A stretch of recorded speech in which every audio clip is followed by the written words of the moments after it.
Anything special? We're probably not even on here from. I'm not, but Okay. Well, you gotta feel it, because penis is not. I didn't know.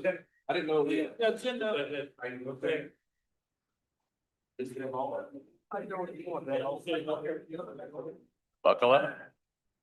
I was in the meeting earlier. All right, if we want to go ahead and get started, everybody find their seats, please.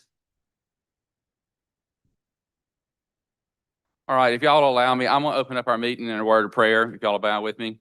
Dear God, thank you so much for allowing this group to gather with us in here today. Thank you for the safe travels to the Capitol. I wanted to specifically ask you just to be with Representative Yates and her son Evan through this time that they're struggling through. And just remind us during this season, we never know what the person beside us might be dealing with, what weight they're carrying on their shoulder. So give us grace to be nice to the people around us and just be with them through this holiday season. It's in your name we pray. Amen. Again, thank y'all for being here. I wanted to kind of thank everybody that's kind of helped pull this meeting together.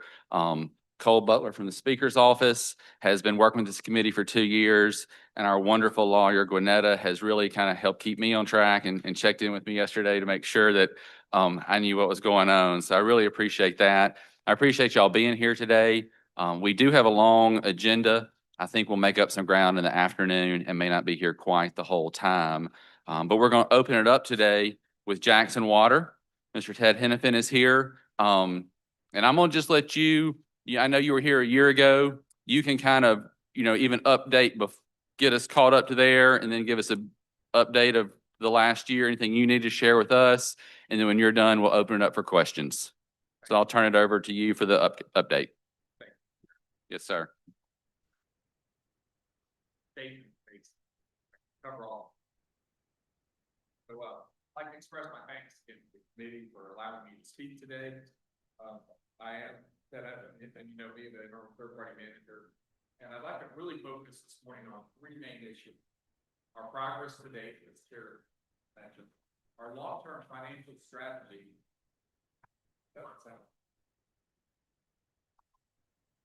There it goes. Okay. Just got it fixed.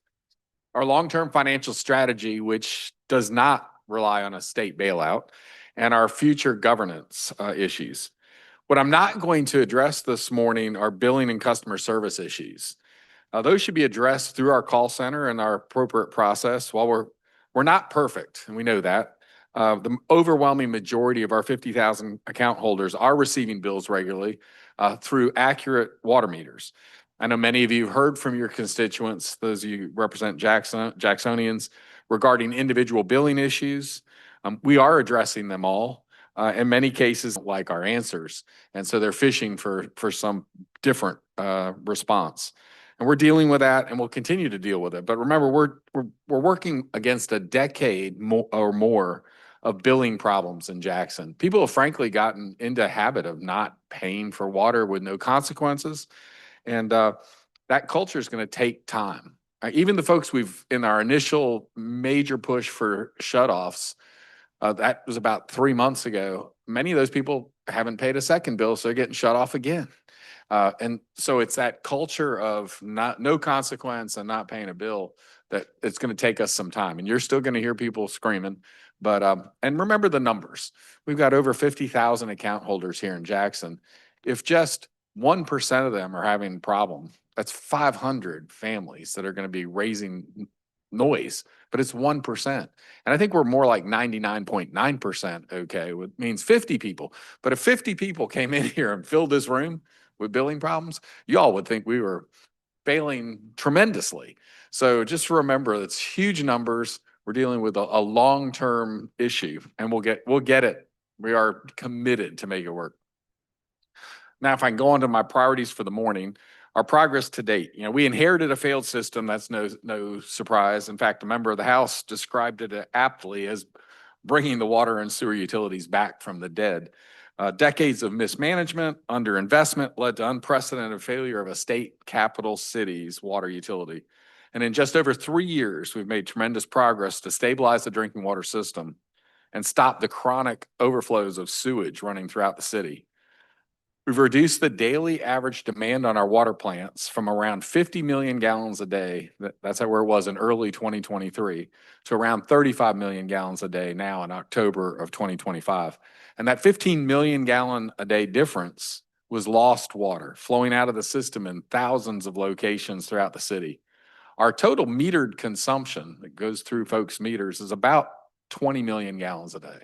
So, the 35 that we're pushing out in the system, the 20 that actually people use, there's still a delta of about 15 million gallons a day that's being lost, and we're continue to look for it. But that leak repair work's taken significant load off of the system itself. And it's allowed the system to operate at optimal pressures, provided water to all our customers at good pressure and high quality. We've resolved more than 200 sanitary sewer overflows. So, we had sewage coming out of the ground in over 200 locations in October of 2023 when we took this over. All of those have been corrected. And we continue to correct overflows as they happen, and we're continuing to invest in the sewer system. We clean, inspect, and line sewer pipes throughout the city every day. We've got multiple capital projects underway. Those were funded through the state revolving loan fund, with an appropriation that came from Congress in 2022. So it was $450 million. So it's principal forgiveness, essentially a grant, but EPA doesn't use that term. But and it is flowing through the state revolving loan fund, drinking water side. So MSDH administers that for us, and we follow all those rules and procedures under that program. As of now, we've got nearly 400 million of the 450 committed to projects that are either under design or under construction. Those mainly at O.B. Curtis, which we see as the future of Jackson's water provider or plant. And then the distribution system, we've got lots of projects going on and in design at this point in time. On the sewer side, we're struggling. There's no federal funding for sewer for capital projects. MDQ has been great to administer I love the terminology. It's the Clean Water State Revolving Loan Fund is for sewer. The drinking water one's for drinking water, but Clean Water SRF is administered by DEQ, and they've been great to work with. We've got a loan package, a facilities plan, and we're moving towards a loan package with them. And they're telling us that, we get all this done, we'll likely have access to some of that SRF money, which we desperately need for reinvestment into the sewer system. We got an issue with that, and we'll talk about that. But we also corrected the 200 plus overflows that were existing in October of 2023. We took over. We've got 2 active ones now that will cost millions of dollars to fix, and we need that MDQ loan to make that happen. And I'll explain what's holding us up there in a minute. So now we'll go to the long-term financial strategy. We've had success in the billing and collection. I know we hear a lot that we haven't. So there's a quick graphic up on the screen. That's moving in the right direction. So that starts in October of 23, where we were collecting just about $4 million a month, to November of 25, which we were last month. So the trend line is the dotted line there, and you can see that we are making some serious progress on collecting revenue from our customers. Could you go to the next slide, please? I guess I can do it. Wait a minute. Maybe. There we go. So percent of the revenue billed, and this varies for a variety of reasons month to month. The trend line's maybe not quite as steep, but you can see the last 3 months, we've been high 80s, 90% of what we billed that month and what we received back in. So, there's been a lot of talk about our very low collection rate, and on average across the year, we're still probably at around 75%, which was our target for this year. Ultimately, we need to be up at the 95, 99% range, which most water utilities in this country do. Again, when you shut water off and there's consequences, people start paying their bills on a regular basis. So we will get there, but I think this is a good demonstration that we're making great progress. And again, when you look at where we started, it was less than 60% of the people, when you look at the trend line, were paying their bills on a monthly basis, basically 6 out of 10. And now we're up in the 70 to 80% range, which is tremendous progress again over a fairly short period of time. And again, getting everyone paying their fair share is our top priority. Everybody that's using water needs to be paying for water, and we're indiscriminate at shutting people off for non-payment. The system is what runs that for us. We don't have people picking and choosing who gets cut off. If the system says you haven't paid your bill, doesn't see the bill in the right time, it generates a work order. Our contractors come out there and turn off your water. Problem is, even if everyone was paying their bills, we'd not generate enough revenue to meet our financial obligations. This is the real problem. Or even meet state law mandates or honor the covenants made by the city with their bondholders. So our current rates, even if that was at 100%, would only generate enough money to pay our operating costs on an annual basis. There's no money left to pay our debt obligations, no money left to build any reserves. We fall short by over 20 million per year of meeting those obligations with the rates that we have now if everyone was paying their bill. That flies in the face of current state law. Section 2127(7) actually says, from time to time, the governing authority shall adjust rates to the end that the revenues therefrom will be sufficient at all times to pay the expenses of operating and maintaining such works, facilities, and systems, and all of the municipality's obligations under any contract or bond resolution with respect thereto. So we are currently in violation of this code section because our rates are set only to recoup our operating costs. And we're in violation of the city's bond covenants for the same reason. So pursuant to the federal order, which governs our work, we developed a financial plan that makes the utility solvent in 2029 and financially viable for generations to come. If you go to the next slide, please. Numbers are way too small to really see, but you can see red and black. And the top chart is without the rate increase that was proposed for this year. And we proposed that back in April. A 12% rate increase, which sounds high, but it keeps our rates are started out fairly low. So they're still very, very affordable at that point. And without a rate increase, every year we're shortfall, the red numbers, and they total like 160 million by over the 5 years. This is from 2025 to 2029.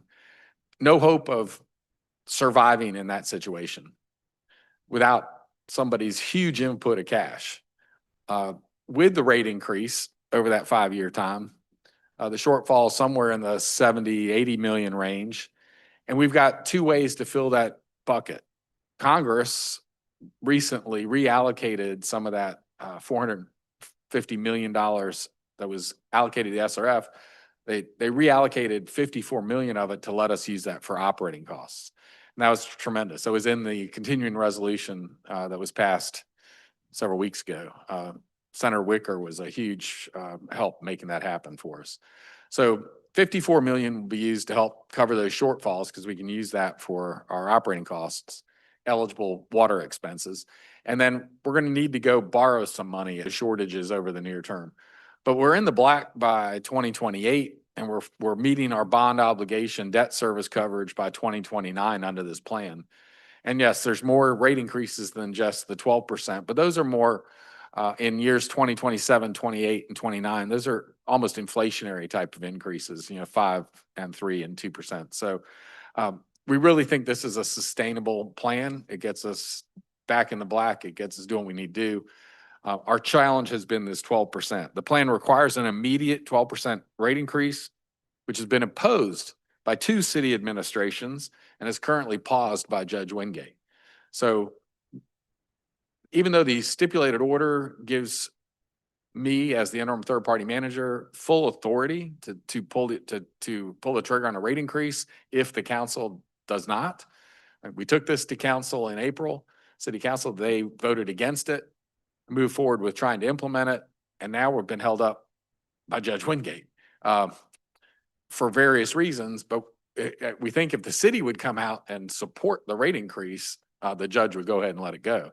And this is going to become a real challenge in the very near future. Without this increase, we're going to be unable to borrow that SRF money from MDEQ. They can't lend us money if we can't show them we can repay it. Pretty simple. And with the 12% increase, we can actually repay. We've built in enough funds in there to repay the borrowing from MDEQ.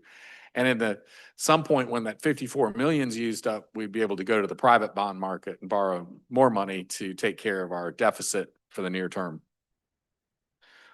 So, without that increase, we're going to be unable to maintain our current level of service likely, seeing the system regress and hopefully, but ultimately probably fail again if we continue to underinvest. This is a repeat of the past. We can't continue to not put the money into the system that's needed. In addition to ensuring affordable and cost-effective operation of water and sewer systems for our ratepayers today, the rate increase is key to a financially viable operation in the future and our ability to support major economic growth opportunities, data centers, whatever else might come our way. And there's a lot of growth, economic development potential here in Jackson. If we don't have a water system and we're not providing water to our folks on a daily basis, we're going to miss those opportunities. The water utility is a critical element of success, the future success of the capital city.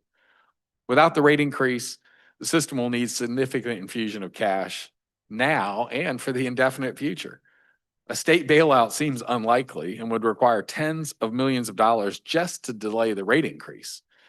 The utility needs to be self-supporting like every other utility in the state. Now, many of them are struggling, but utilities need to be self-supporting to ensure sustainable operations and meet the state law.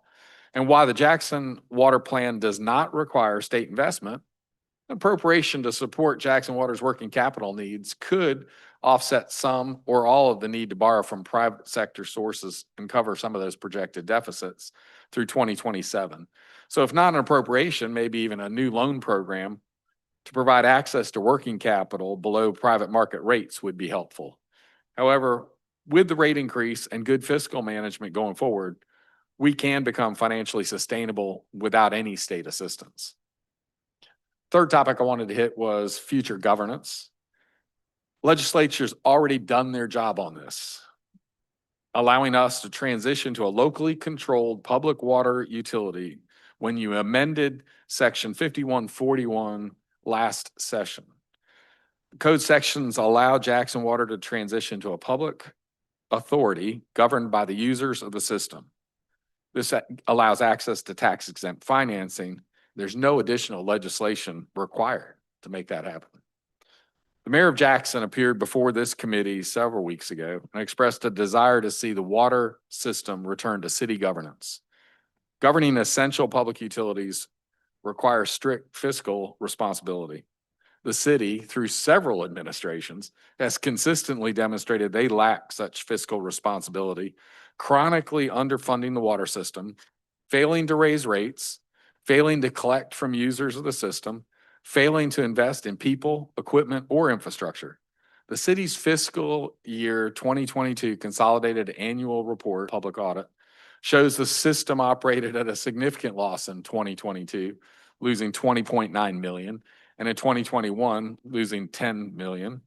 The required debt service coverage, which is 1.2% if you follow bonds, but anyway, it's a requirement that they're supposed to have after they've paid all their operation and maintenance. They're supposed to have enough money to pay the debt and a 20% cushion. So that's 1.2 debt service. They were only able to achieve that twice in the 10 years between 2013 and 2022. And those were the years of 2014 and 2016. Yet the governing body failed to take the required actions required by state law and their own bond covenants to increase rates to ensure the debt obligation could be met. To date, the mayor and the city council have shown no support for the required rate increase that we're showing here as proposed. They cannot even support a rate increase. The elected members couldn't even support the rate increase with total political cover. And right now the federal government took over the system. They're not responsible for rate increases, and they gave up that authority to block them when they drafted and approved the current stipulated order. That wasn't something that was done to them. It was done with them. Additionally, as another example of their inability to be responsible, they've proposed no alternatives to the proposed rate increase to keep us financially viable. So in summary, no legislative action for Jackson Water is needed this time to achieve financial sustainability, provided we can follow our own plan and get our rate increases. An appropriation for working capital would be appreciated and reduce our need to borrow in the future. In lieu of that, some consideration of maybe a new loan program where we could borrow from the state as opposed to private entities would be another helpful, again, not required for success, but it'd be helpful. Unless the mayor and city council finally become responsible stewards of the water and sewer systems and support things like our rate increase, perhaps the legislature should prohibit returning governance of these utilities to city control, and instead direct establishment of an authority under the code sections you changed last year, 5141, as soon as practicable or prior to the end, either prior to or at the end of the federal oversight. The state has a vested interest in the success of Jackson's water system. Any future failure is unlikely to see the federal government step in. We had 600 million come from the federal government. I don't think that's going to happen again. The only entity with deep enough pockets to rescue the water system in the future on a repeat failure is the state of Mississippi. Capital City needs to have financially and managerially viable water and sewer services to avoid the need for continued state bailouts. And I'm ready for questions. Thank you, Mr. Chair. Yes, sir. Thank you very much. We've actually heard from several water utilities since this committee is formed, so I probably learned more than I realized I would. The last one we heard from, they showed us in detail kind of their rate increase and where it fell. With your proposed rate increase, do you know kind of like where you fall in the metro as far as, are you going to be the most expensive, in the middle? Like, where does your rate hit? Yeah, we haven't been benchmarking against the metro because we're probably one of the higher ones in metro. We're the only surface water system, and that's inherently more expensive to be treating surface water and using that as your source. Groundwater is the source for everybody else in the metro area, much less expensive to treat and distribute. So we benchmarked against a number of cities in the southeast. Okay. And we get a lot of pushback that they all aren't just like Jackson, but I think we did 12 southeastern cities, and we're about in the middle. The most expensive, I think, was Atlanta, and I don't even know if they were in our benchmark. And the least was Memphis. Has really low rates, but their systems are falling apart too. So I don't know, apples to oranges. What we look at closer is the impact on the affordability to our customers, and so using median household income, which is a blunt instrument, but it's one that is comparable across the nation.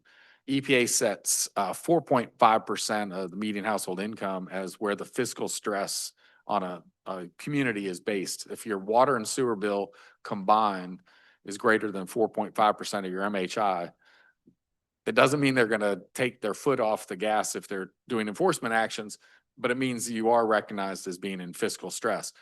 Ours is less than 3% of our MHI, 2.7 at the rate increase. And the people that get stressed the most are in the lower quintile. And those folks are going to see somewhere closer to 5%, which is higher than the 4.5. But we do have a few programs in place to help them. And mainly our SNAP rate, which we created 3 years ago. We've got about 600 folks that have taken advantage of that, where they get a reduced availability fee on their meters to help bring theirs down, again, below 4.5%. So of the median income of the lower quintile income group. So that's the bottom 20% economically here in Jackson. So we're doing what we can to keep it affordable, but at the end of the day, you have to generate enough revenue to provide clean and safe drinking water and take care of the sewer and keep it from running down the street. And I think we've really shown this is a pretty reason. If you look up there, the O&M cost, which is OpEx, sort of in the middle of the chart, we're showing that as holding that flat for 5 years. That's a pretty amazing and maybe really challenging goal for us. But we know that there's cost savings to be had. When we close the fuel plant, and we ultimately will be able to when we finish our work at the Curtis plant, we'll save $7 to $10 million a year. At the Savannah wastewater plant, Savannah Street wastewater plant, we're renting temporary pumps at the cost of $120,000 a month, and that's been going on for a decade maybe. We've got the Corps of Engineers providing the permanent fix, which is actually going to be installed in February, and that cost goes away. So there's a number of things that haven't been done efficiently and effectively that we are correcting as we go. And that's why we think and we project that we'll be able to hold that operating expense flat for 5 years. But even holding that flat, we still need some rate increases to make this work. So I hope that answered your question. It did. That was great information. I think I see Ms. Washington went first, and then Representative McMillan. Thank you, Mr. Chairman. Thank you, Mr. Hennepin, for being here. My question, in regards to where we are with our residents in the city of Jackson that have not been paying a water bill, where are we with those who are basically just stealing water? So we've Just to been, be fully oh, transparent. we use that term too. A lot of people don't like us to say it, but yeah, there's still, I think it's a moving target. We're finding that some of these are turned out to be vacant houses that might have some squatters using a little bit of water. So the number is somewhere between 3,000 and 4,000. That includes these houses that have water running through their meter, but they really aren't viable residences. They ultimately, and we find those, we take the meter out. In the other cases, we're finding this in every neighborhood, from Country Club, Eastover, all over the city, places that no one would have imagined that people are taking water, stealing water. They don't have an account. I had lunch with someone yesterday, pretty well connected. His godson is in a large house in Eastover and was upset because he got shut off during we're going geographically through the city and we're trying to find these. And we shut them off when we find them, and they don't even get warning. I mean, someone who has an account and isn't getting paid, they've had a bill, they've had 3 bills and a shut off notice before we turn them off. If we come and find you're stealing water, we just shut you off. And so there's no notice, and those people get excited. And it takes longer for us to restore the service because they got to open an account. So there's a delay there. And I think a lot of what you hear from your constituents and a lot of what's making news and noise are those folks. Because one, they say, I didn't get a bill. Well, I didn't have an account. They never bothered to open an account. And I know for a fact we've had folks in all of those neighborhoods that I just mentioned. And it's just, so we're doing everything we can to find them. It's not easy, but when we're in the way the system works is if people with accounts that are past due and that gets to the point where we're going to shut them off for that, we used a map and circle an area so we can be efficient with our crews and they can be shutting off in the same area. And so, and while they're there, they're also looking for the ones that are using water but don't have accounts, and they get shut off at the same time. So it's going to take us sweeping through the whole city over the next probably year before we're all the way there. But we are looking for those water stealers. And I love your term. We use it ourselves. It is. And people know, I mean, they're using water, they're not getting a bill. And most of them say, well, I tried back at the Metro Center like 10 years ago. Well, you didn't try that hard. And there's been a new utility put in place here that, anyway. Thank you. Representative McMillan. Thank you, Mr. Chairman. So yeah, I've also learned a whole heck of a lot about water systems here in the last few months, way more than I probably ever would have thought that I needed to know about as well. But dealing with obviously what you guys have going on in Jackson and some of the stuff I've been dealing with, it's just on it's a different scale. But you were talking about maybe some of the reduced rates, what you're charging folks.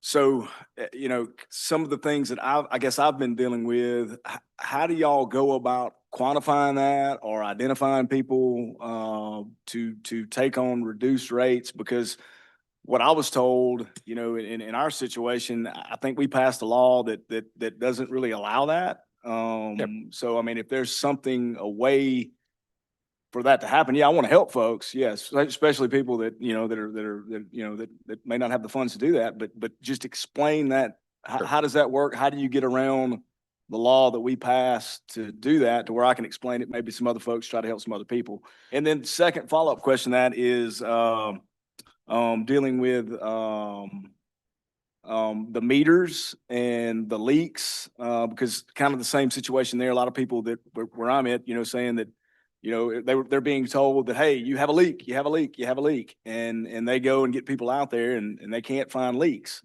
So, you know, some of the questions that I had where I am were like, well, I mean, is it truly a leak, or is there, you know, I know you're probably going to say I'm 99.9% I sure say I'm 100%. it's not a meter. It's not a meter system, but just to let Sure. folks know that it's not a meter problem, or it's not a software issue, that there is something else that you can explain to where people can take that to the bank, and that's what's going on. So, Certainly. yeah, those two things. Okay, let's start with the reduced rate. So the way we did that to stay within law, and this is not unusual in pretty much every state requires that all classification of customers are billed at the same rate. Correct. Which is same as Mississippi. But you can create customer classes. And so we created a customer classification for people that receive SNAP benefits. We didn't want to get into any kind of income-based rate, having to file, verify incomes. We don't want to be the ones doing that. So the thing that we looked at was the SNAP program, and it may have its flaws, I'm sure it does, but at least we know that there's an income restriction for SNAP beneficiaries, and it's based, and I can't remember, 200% of the poverty level, whatever it is. And so by tying our customer classification to that, so the customer classification is called a SNAP customer class. So anyone that's receiving SNAP benefits would qualify for that classification. And so the consumptive rate for the water is exactly the same for everybody. And then we've got this, which is essentially the fixed part of the fee, which again was in your revised code section, where we can collect for debt service and operation maintenance. There's a series of things that are outlined in that code section that can be the fixed part of your rate, and then you have the consumptive rate. And so our fixed part, we call it our meter availability charge, which means most of our costs are fixed. You think about it, if no one used water today, everybody decided they aren't going to drink, or they aren't going to flush, they aren't going to do anything with water today, we still have to staff a plant. We still have to have people maintaining and running. A lot of our costs happen not connected to consumption. The only piece really that connects to consumption is power and chemical to treat the water and push it through the system. And so the pricing model is still not very good, because we still have a significant amount of the revenue tied to that variable of consumption. And that's state law, and we're fine with that. We're doing it. But that's one piece. So the way we created it was a customer classification. Many communities have, a commercial classification or multifamily classifications. We've got really just two. It's a regular customer or a SNAP customer. And the water rates are all the same for all those customers as far as the consumptive piece. And the only difference is the meter or the availability charge, which isn't a meter of it. It's just water availability, that we've got pressurized water at your meter ready for you to use at all times. And so that's why that's a monthly flat fee. And that goes based on meter size, except in the case of a residential SNAP recipient. And they can prove they're receiving SNAP benefits pretty much simply with a picture of their beneficiary letter. And they have to have the water account in the SNAP beneficiary's name. They have to be in, either a lease or own that property to make that happen. So we've got as many guardrails around that as we can. And again, we think there's somewhere in the neighborhood of 15,000 SNAP beneficiaries in Jackson, and only 600 are taking advantages. But a lot of SNAP beneficiaries may live in publicly assisted housing or Section 8 vouchers and have their utilities covered for them, or they're in multifamily apartments where you're not qualified to get the SNAP rate if you're paying into your landlords, the big multifamilies, many of them have single meters and they collect from their residents. So there's no way for them to do that same. So that's how we got around that. You have to make a customer classification tied to something. And in our case, we tied it to those receiving SNAP benefits. And But the rate, like you said, you're charging the same rate. It's just, for consumptive. okay, for the consumptive piece, like on the meter, running through the meter. Right, it's that's the same. same for everybody. The fixed piece, so I got you. a residential availability charge is $40 a month for most 5/8 inch meter customers. That's most residential houses. Been surprising. There's been a lot in Jackson that are bigger than that, and we've got a program to downsize them for them. But most houses have a meter, and they can. That's $40 a month. If you're a SNAP beneficiary, that drops to $10 a month. But for every gallon you use, you pay the same as everybody else. Same flat, okay. All right, and then on the piece with talking about just the leaks and Leaks, that, yep. just to, We'll jump to leaks Yeah. and I think this is probably more related to the unique situation in Jackson where there hasn't been metered consumption for almost 10 years as a result of the failed Siemens project. That people don't know how much water they're using because they were getting estimated bills for most of that time. We had very few running meters sending accurate numbers out to people until the new meters started being installed in 2021. And so what that ongoing, chronic leaks developing in a lot of people's plumbing and houses, and they weren't paying any attention to it because they never got to see a bill that was based on consumption that they could trust.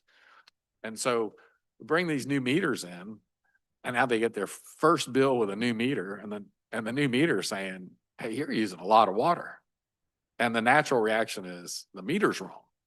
We have not found a single meter there's no moving parts. They're ultrasonic meters. They're all factory calibrated. We've personally gone to the factory in Atlanta and seen what they do. And they put them on a test bench and they actually run water through every meter. And they have a certification on how accurate it is. And these are incredibly accurate low flow detection meters. We have not found one that has failed in the field after install. The only thing that can really fail is communication. If the antenna it might not be communicating. So the way it works is they send a signal to a collector. We've got a series of collectors, I think there's 18 across the city. So to keep battery life reasonable in these meters, and they go 10 to 20 years, they can't put a big signal out long distance. That's why you send it to a collector within a reasonable distance, and the collector then sends it to our billing system. And so the only real problems we've had with the meters is either the antenna's blocked, cars parked over it. People are pretty creative. They put a bag of concrete over top of the meter box and pour a little water on it, and that, or they park the junked car or trailer or whatever on top of the meter box. So there's ways to defeat the antenna, but short of that. put that out like on a statement of how to defeat the system. Yeah, exactly. Well, I'm pretty confident everyone's figured out. The ones that want to try to beat us, and we're still finding, we're still going to be looking for you. If your meter stops reading now and we see all of a sudden it just stops, we're going to go visit it, figure out why it's not reporting. And what's nice is it reads locally until at such time it can report. So we can actually pull with the technology we've got. We go to the meter itself, close proximity to it. We can get all the data back off, and it reads every hour, reports back to us. And that's why we're confident about these leaks. So we can look at hourly usage every day on every meter. And so when someone calls and says, "Hey, I got this high bill," we can pull it up. Very few people don't use any water. Use water 24 hours a day.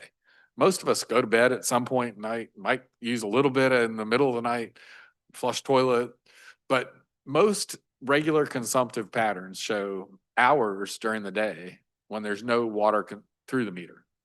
Makes sense, right? Unless there's a leak. And then it never goes to zero. And graphically, you can see it. And we can see how many cubic feet per hour is going through the meter. And we'll tell the customer, and we'll send them a screenshot, and we'll show them hey, you got this much going through.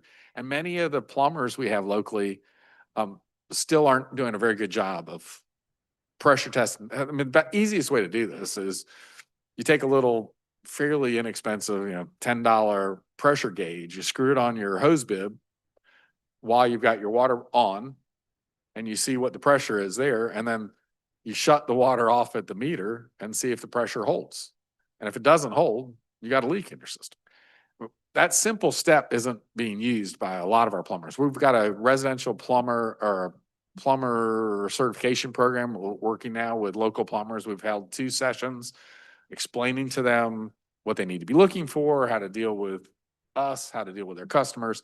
And then we're starting to show them as preferred plumbers on our website, trying to get the reputable, or I'm not saying the other ones are not reputable, but maybe they're just not thinking in terms of these are the issues they need to be looking for. So we're trying to certify plumbers to make sure that folks can access someone locally that has worked with us, understands what they're looking for. The meter itself actually has a display, a leak display that pops up. They're pretty hard to see because there's little screen on the meter, and it has a number of different icons that pop up if there's a problem with the meter.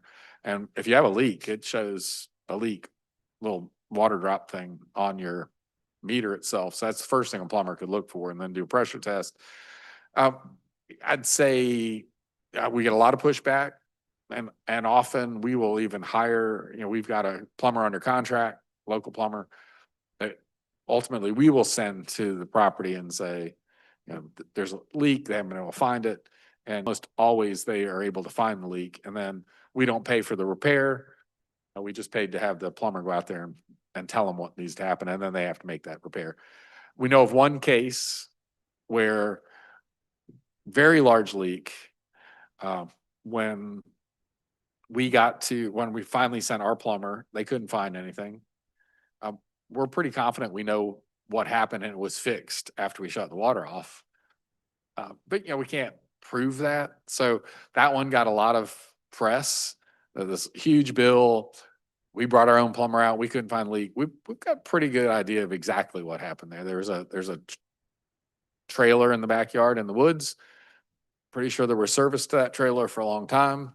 There's even, look at GIS or Google Earth photos. You can see some wet spot. That I think that line that was serving that trailer was leaking a tremendous amount of water.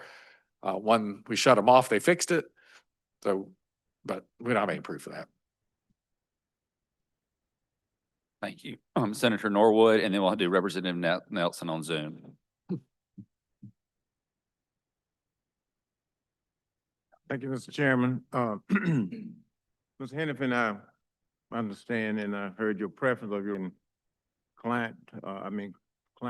customer, but that is a real challenge. And you may not, at some point in time, we're gonna have to, gather around the fire and address that issue and that concern, because it's impacting all of us. And regardless to who the administrator would be, that's a problem that's not going anywhere. I agree. We have a cultural issue here, but the way we address the cultural issues, we have to, again, everybody that's abusing this system, it's not, it's not their intention, I would say. They're a victim of systemic challenges, some by the city, some by others that may be taking advantage of. And as you relate in the situation, I have a situation I'm very familiar with. An 85-year-old lady stays at home in a 2-bedroom home, has 1 bathroom, and has a bill of $20,000. Now, she was forgiven for, I believe it was $12,000, asked to pay $8,000. Now she's asked to come in with $4,000, and her water has been shut off. Yes, shutting off water gets attention, whether we like it or not. But it also creates other problems. And I think if we have to come up with a way to address that. I'm not, and I try to pay my bills, and I encourage everybody else to do the same. But this 85-year-old lady can't pay $4,000. I don't know how she got to where she is, and she don't know how she got there. She depended on a lot of other external resources to help her do things. But anyway, that's a conversation. And I think the convenience of having these conversations is probably the greatest challenge. She wanted to do something. She doesn't, someone called for her. She can't drive. She does not have access to a computer. She's very fragile. And she's dependent on us.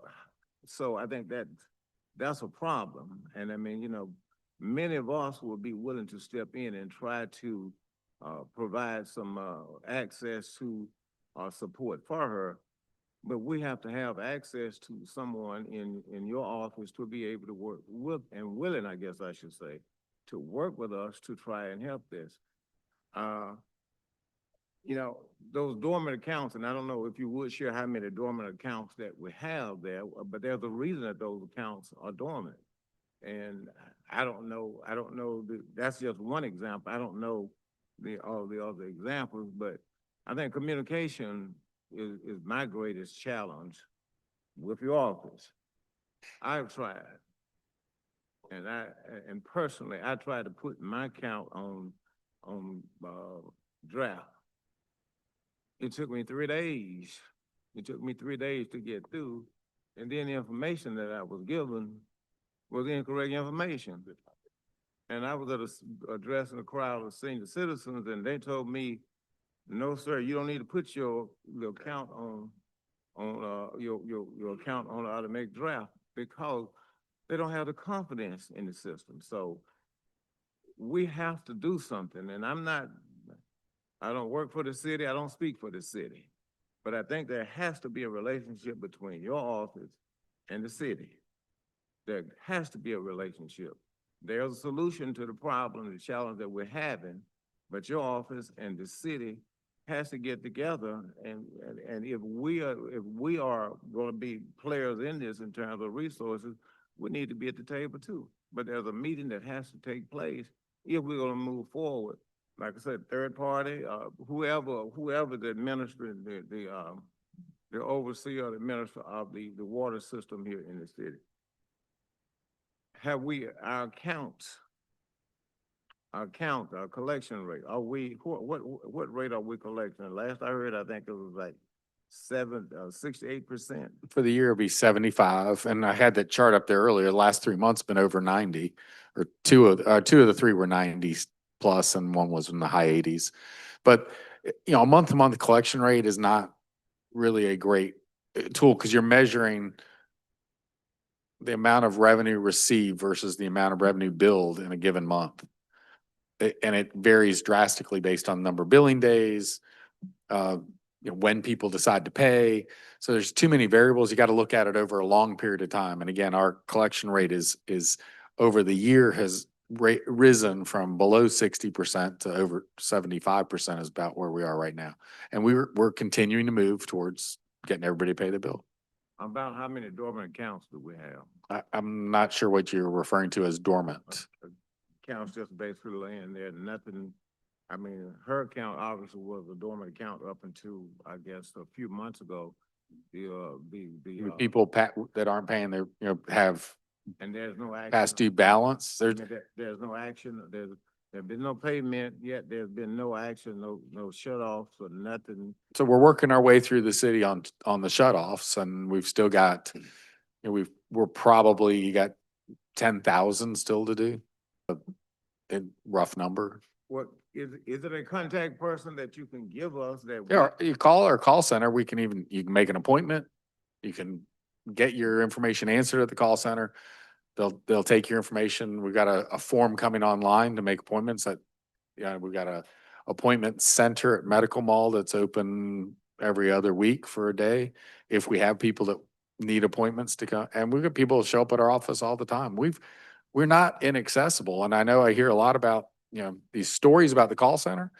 Every time I hear one, I call them to see if I can get through. I get through. The average hold time is like 4 minutes. I don't want to prolong it, but I can assure you, I have made attempts to call on behalf of myself and some of my constituents, and I have not been able to get through. That's a pretty rare instance. Well, it may be rare, no, it may be rare to you, but when, if you get out in community and start talking to some of these people. I'm looking at the data though. I see the numbers. We're going to solve individual customer issues here this morning. And I mean, I'm not here to prolong the meeting, but at the end of the day, you may be looking at data, but I'm looking at faces. Well, I'm looking at. the data all has faces behind it. And I can show you how many calls come in any given day, how long they're on hold, how long they got talked to, and how many drop off while they're on hold. And a bunch do. And so if you aren't going to wait for the call to get picked up, and our average wait time is like 4 minutes, which isn't terrible. I don't know how many of you called an airline recently or anybody for customer service. You get put on hold for a long period of time. Sometimes you can't get through it all.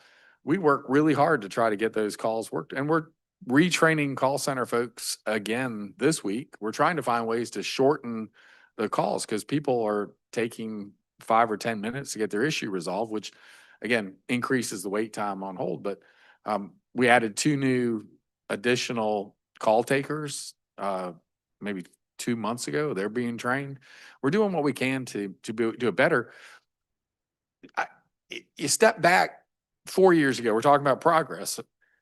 4 years ago, you had to call the city or go to Metro Center. You were lucky to ever get anyone to answer a phone. We have really improved that. So I'm hearing that you're hearing faces and people that say that isn't the case, but I'm telling you, the data says it is. I'm not arguing the point that there are not some improvement. But I'm from the old school that if we can do better, then good is not good enough. I'd love it to be And I think- perfect. I think that's what, well, I'm not worried about getting perfect. Perfection is not, we're not gonna get there, but I just think that we can do a better job, and I'll leave it there. Thank you, Mr. Chairman. Yes, sir. Thank you, Senator. Now on Zoom, and this shows a little level of dedication. He is Zooming from Israel, is Representative Nelson. Representative Nelson, can you hear us okay? I can hear y'all perfectly. How can y'all hear me? We can hear you. All You're right, free to ask your questions. That's great. Thank you so much, Mr. Chairman. Mr. Hennepin, thank you so much for being present. I've been trying to get you to the Capitol, and I promised I was going to be there when you got there. So I'm sorry I cannot be there in person, but I'm definitely there on Zoom and in spirit. How are you this morning? I'm well, and yourself? I'm doing pretty good. I'm a bit sleepy. It's 6:25 p.m. Flight at midnight, trying to get back home to the great state of Mississippi. I want to first start by saying, with Jackson Water, we appreciate the strides. We see the work that's been done with infrastructure. And so we do see improvements. So I want to give credit where credit is due. However, there are some concerns, several concerns that I have, and I have a few questions. First question I want to start with is, I know that Jackson Water has been asking for a rate increase. Can you tell us why the city of Jackson opposes a rate increase? I cannot. I don't know why I oppose it. They've offered no alternative, and it's in violation of their bond covenants, and it's so I have no idea why they're opposing it. Okay, so can you tell me why Judge Henry Wingate will not approve a rate increase when you've asked several times? I also don't know the answer to that. He's technically not even in the process. If you read the stipulated order, he doesn't really have a role in this other than he has now inserted himself into this rate discussion and has enjoined me from moving forward with it. Okay, well, I was in federal court when he enjoined you from imposing a rate increase, and his reason was, it's because you violated his court order by not releasing the financial records to the city of Jackson because you thought that they had a person that was not capable of reviewing financial records and might question the records. So that we're clear, that's one reason why there's no rate increase. The second reason why there's no rate increase is because there are about 4,000 to 6,000 people on Jackson's water system right now, which are not receiving bills. Is that or is that not true? I don't think there's 6,000 that are not receiving bills. I don't know what that number is. Well, you said in court 4 to 6 thousand people under Four oath to in six federal thousand court that are taking water. We had that discussion here earlier. Yes, that are stealing water. Yes. that are not receiving bills. Because Mr. Hennepin, what you love to say is that people are stealing water. It's not that many people stealing water in Jackson. We have energy and we have Atmos, and we don't have that many people stealing other utilities. We're dealing with a system that is broken, which you inherited, which you clearly said that you inherited a problem system, which you knew had problems when you came into it, but you didn't do anything to fix the billing. And you so eloquently stated that you're not going to address billing disputes and billing issues, but as a third party manager, those are things that you should be coming to us and talking to us about. Now, you want to talk about where you have taken great strides, but you're not getting to the root of the problem. Now, you sit here and you sat here and you've painted such a beautiful picture about the water system, a beautiful picture about the collection and your collection rates. However, you have a lot of people that are not receiving bills. And when you talk about stealing water and people not receiving bills, I was one of those people that was not receiving a bill. Are You say it's so are you receiving a bill now? I'm Are you paying? receiving a Are you paying that bill? I'm receiving the bill, but only because of Judge Henry Wingate's order, which made you go online and listen to people that were calling you saying that they were not receiving a bill. And when I Representative, finally got Representative, and, are you paying that bill? and I'm I getting to don't that believe right you now. are. And when I got their bill, it was a $1,300 bill. And have you made any Thir- arrangements to pay that bill, your representative? Have you made any bill, arrangements to pay that bill, which representative? which I'm making arrangements to get it paid. You have But not to this date. once again, as you said, stealing water. How can a person steal water when they go online, create an account, and do what they're supposed to do, and you don't send a bill? But you will send all of this water quality stuff to people's houses when people have brown water in their homes. You have a And so, question, representative? yes, Can you ask a question, please? Okay, so let's go. I have several questions. What's the process for an in-person customer service visit with Jackson Water? You make an appointment through the call center and we will meet with him at the appointed time. Okay, so what hours are you available for in-person visits? We need to know right now we set those appointments for every other Friday during the day, but we take appointments at our office as well. So we'll work with the customers. So once a week, a person can come in for an appointment? No, once every other week, our appointment center is open. Any day that anyone wants to make an appointment and come see one of our representatives, we would honor that. But we're trying to push the appointments to the medical mall where we've got a small pop-up appointment center that's open every other week, 1 day a week. And we haven't had, and we've only had 4 or 6 people take advantage of that to this point. Okay, next question is, what is the billing dispute process if a person has an extremely high bill? So we've put a dispute process online. I don't know if it's up quite yet. You know, it was part of the result of the judge's request to make that happen. You know, we are an interim organization run by a court-appointed interim third-party manager. We avoided putting any of these policies in place, anticipating that there'd be a permanent governance structure that would want to set these policies and deal with this long before where we are today. Remember, this started as a 1-year effort. So we are now just getting around to putting those policies in place. But that billing dispute process will be online. If it isn't, I'm not sure it's on today. I'm getting a nod that it's online now.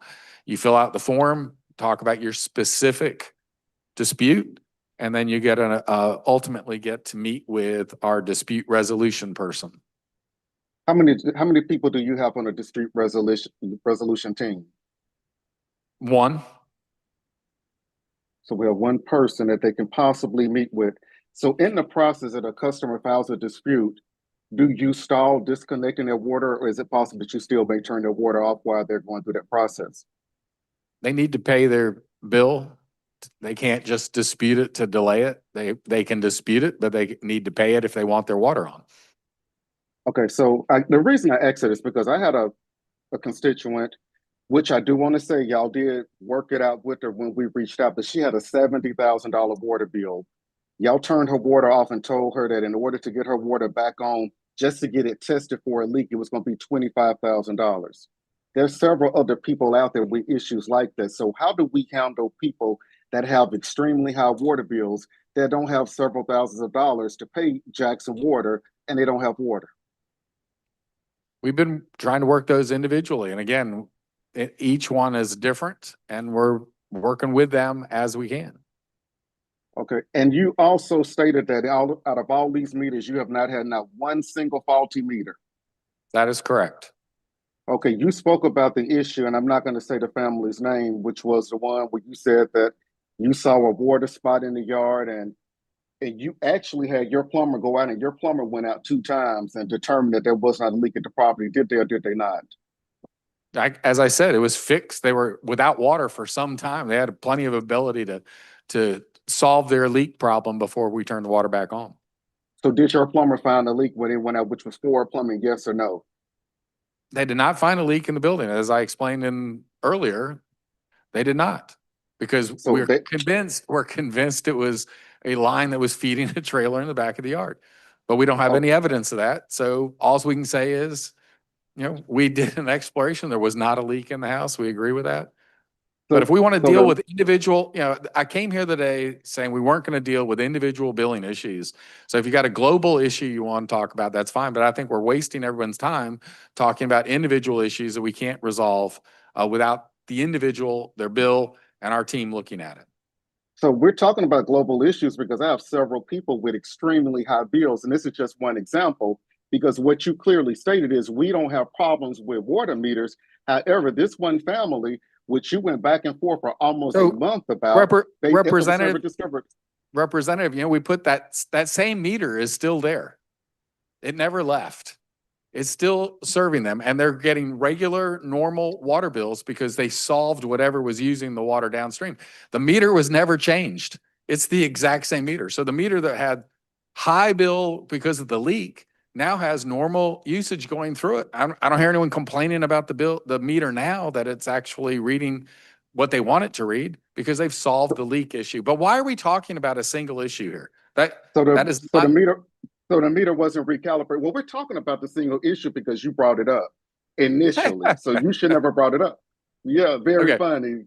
But once again, I just want to put that out there on the record. You say these meters are perfect, and this meter is obviously not perfect. It's been recalibrated, and now it's working fine. It was never recalibrated. Okay, it was not. Okay. I have some other issues, I guess, that we need to work on. Make an appointment, come see me. Come see me. I would be more than happy to come see you when I get back and pay your bill. Thank you. Absolutely. Thank you, I'll be glad Representative to. Nelson. Thank I'm you about so 5 much. minutes over already, so I'm gonna let Representative Crudup ask our final questions. Thank you, Mr. Chairman. Just one quick question I have.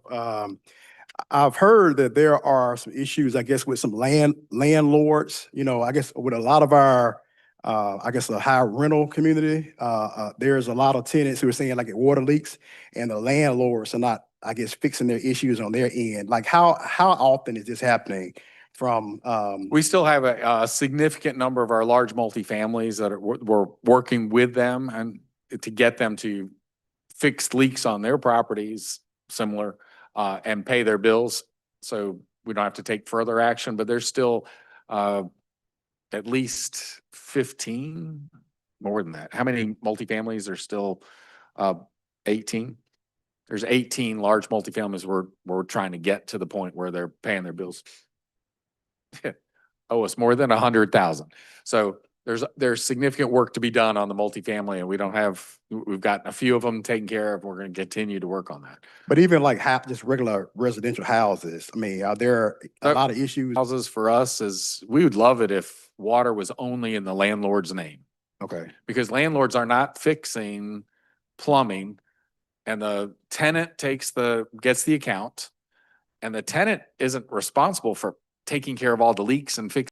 So they can't control how high that bill gets. And their landlords drag their feet, or if they even do anything at all to fix the plumbing. So the fix from our perspective is we should only issue accounts to the landlord and let them collect from their tenant. And the landlord would then be motivated to take care of the plumbing. Okay, thank you. Thank you. I have one more final thought, and you can get back to us on this. I've gotten a couple of texts from representatives that were asking if there's anything legislatively we can do to help when you do have this situation where you have a large multifamily complex that the landlord is collecting water fees but not paying it. So if there's anything legislative that you need to come to us with and drop that, we'd be willing to look at that as well. But I really appreciate your time, and thank you for being here. I'm sure we'll have some follow-ups. Thank you so much for having me. Thank I you. appreciate it. Yes, sir.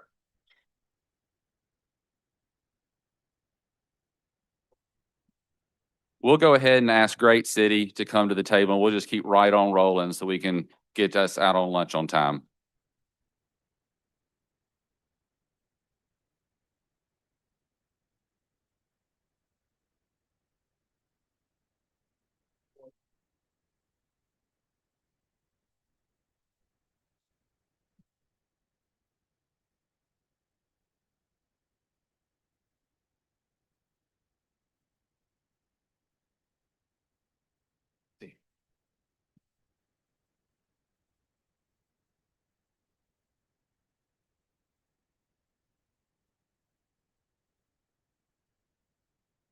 All right, well, let's keep on rolling. Panel 2 is Great City.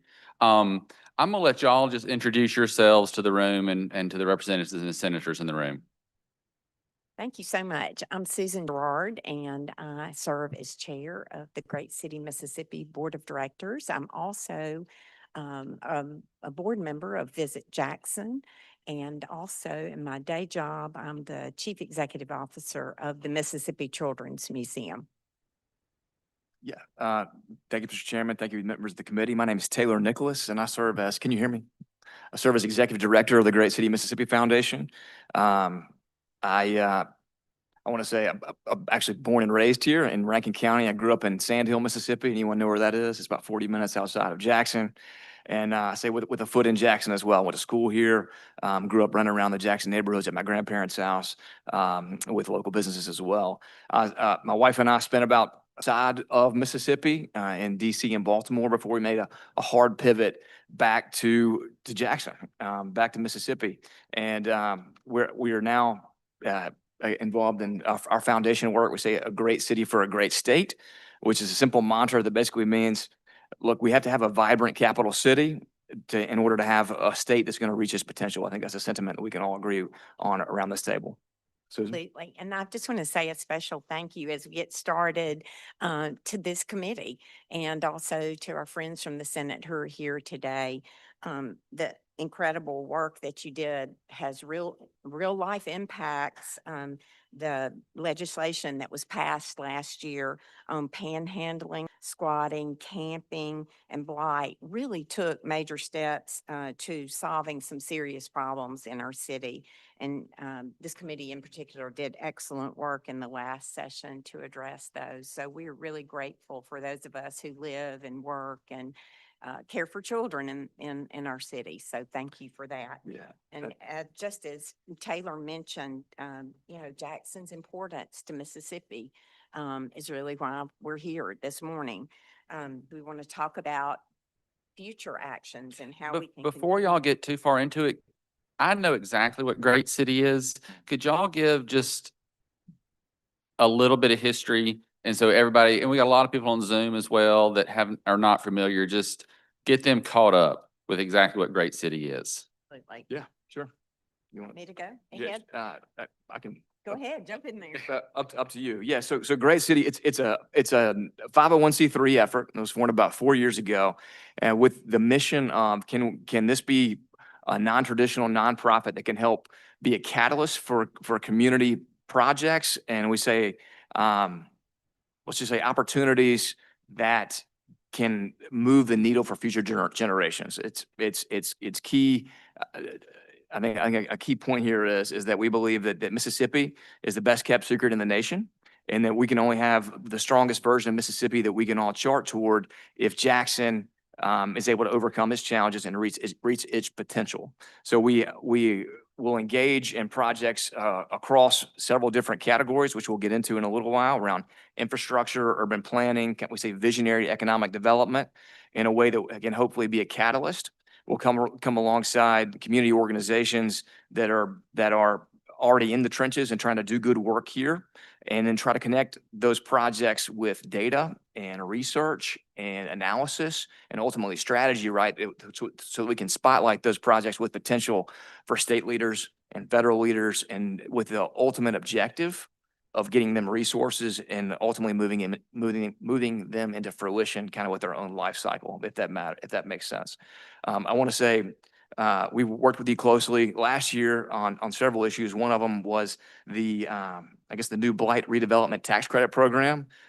Very, very thankful to this committee for getting that done. And we've been working with the Secretary of State's office over the course of the last year since the governor signed that into law in July, June or July.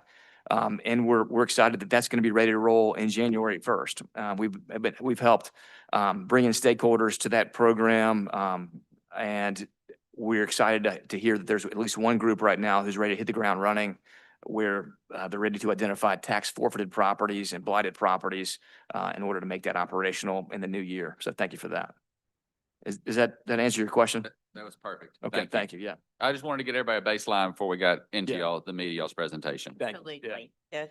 And as a person who works in the world of 501c3s, just seeing how Great City can bring folks together and look for resources and advocate for Jackson, bringing together nonprofits and community groups all around the city with one voice has been really amazing over the last 4 years. So thank you for that. But we are here today because we want to continue that good work. And every great state needs a great city, and we are Mississippi's only metropolitan area, and we're home to 7 colleges and universities.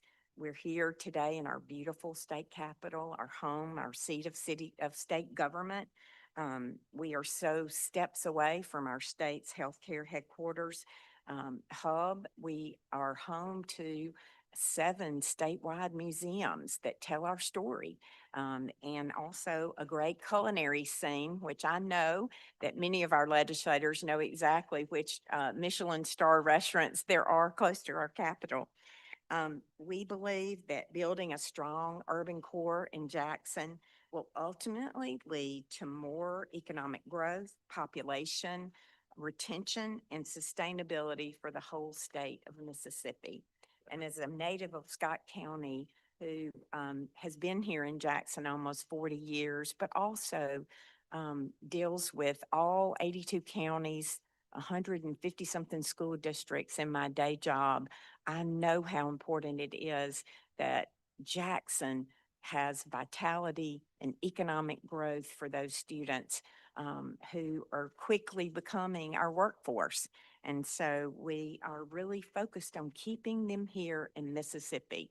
And Taylor's going to kind of expand on that a little bit. Yeah, I think so. Population growth is a key success metric for both our state and our city. I think we're all familiar with the headlines, right? So the last census data showed that approximately 72,000 people, I'll say it this way, 72,000 more people moved out of Mississippi than moved in.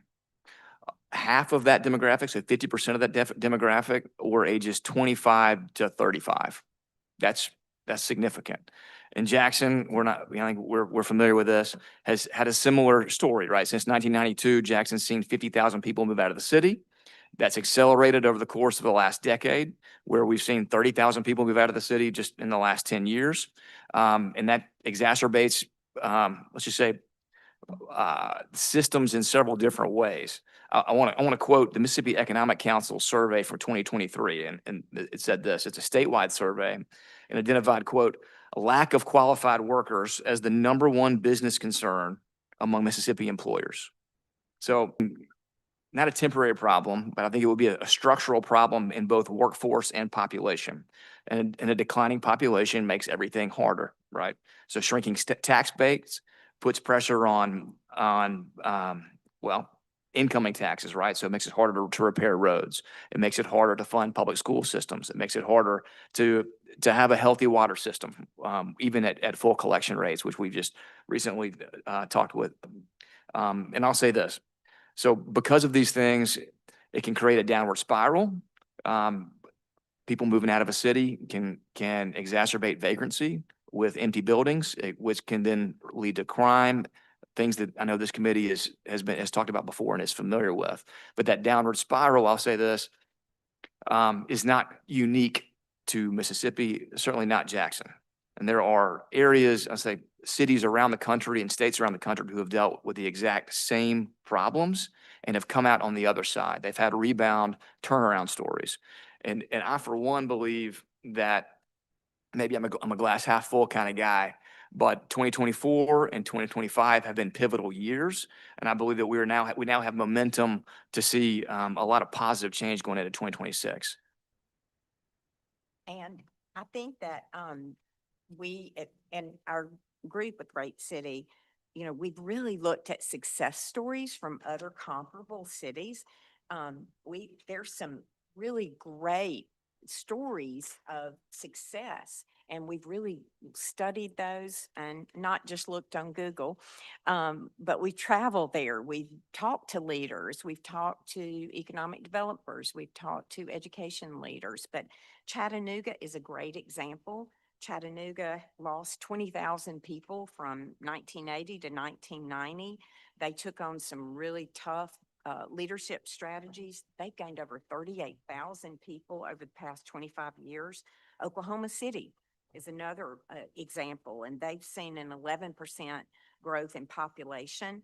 Detroit's decline is very well documented, and they're in the midst right now of seeing their first population gains because they committed to some leadership strategies.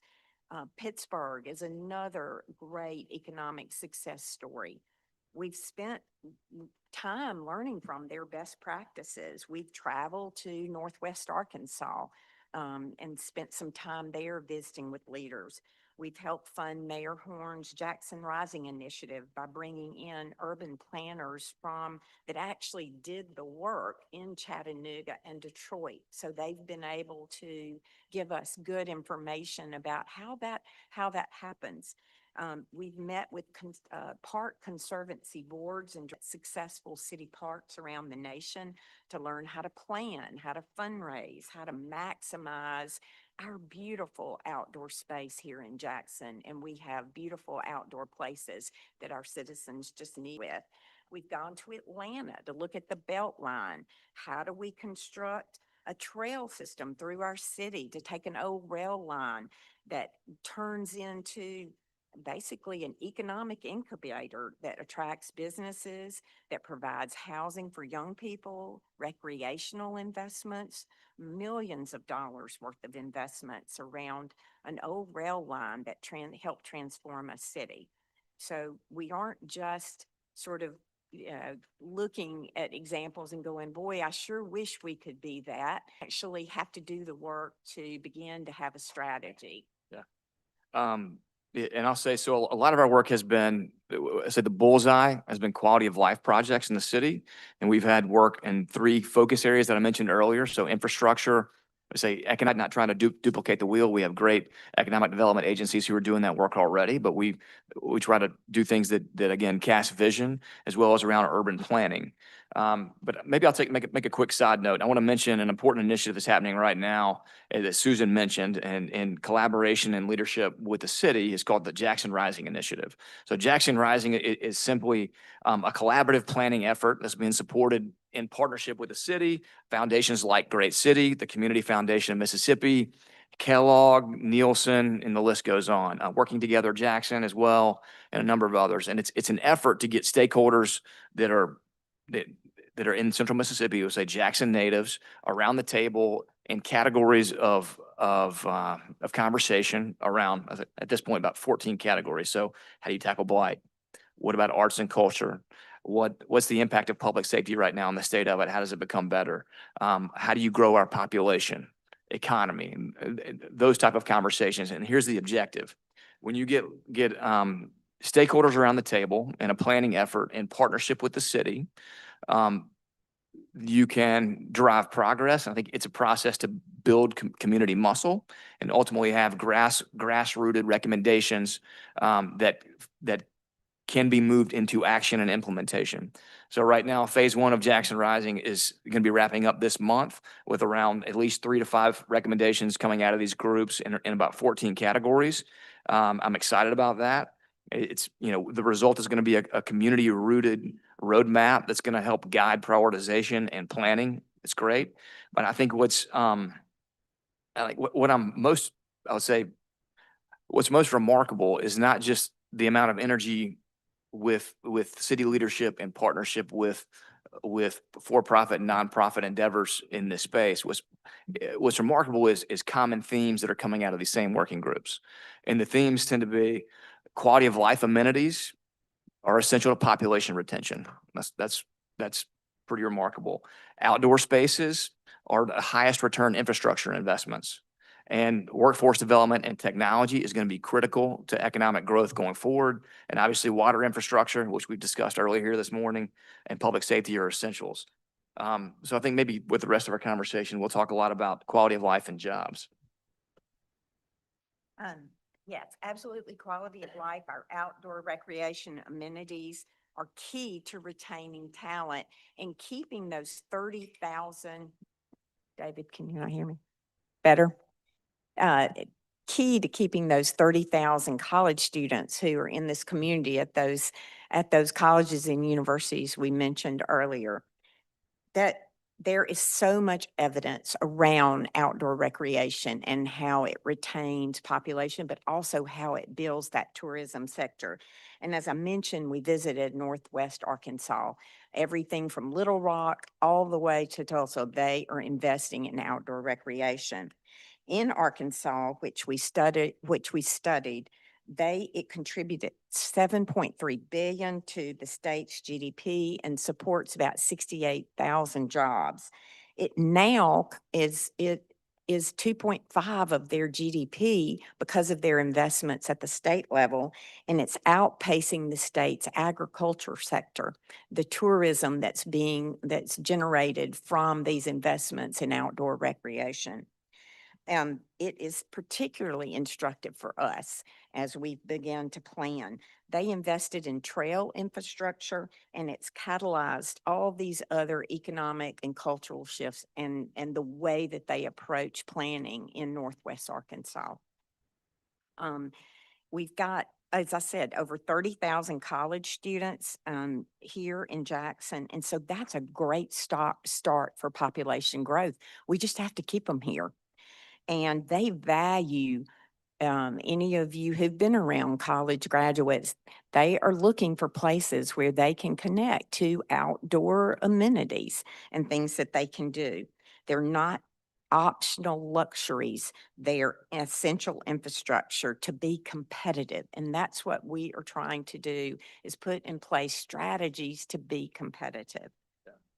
Yeah, thanks, Susan. I probably want to underscore this, and that's like for decades, urban planning treated park systems as nice to haves, right? Good, something to focus on after the essentials were done, right? The real work was done. And urban planning now has seen that, and the economic data is there to back it up, that park systems are actually economic infrastructure and should be viewed as such. When you talk about quality of life and retention of the future workforce, right? We're talking about these things can attract and retain talent. They can generate greater property tax revenue. They can activate neighborhoods and deter crime. They can support tourism and local businesses, and they can signal, quite frankly, just investability, right? Which is a good thing. And this last year, we helped commission what we call a strategic plan framework, Parks and Trails. And you can see the image there on the screen, but it identified 20 potential park projects around the city. Some are ongoing that can have a catalytic impact across Jackson and have a ripple effect on the local neighborhoods in a positive economic way.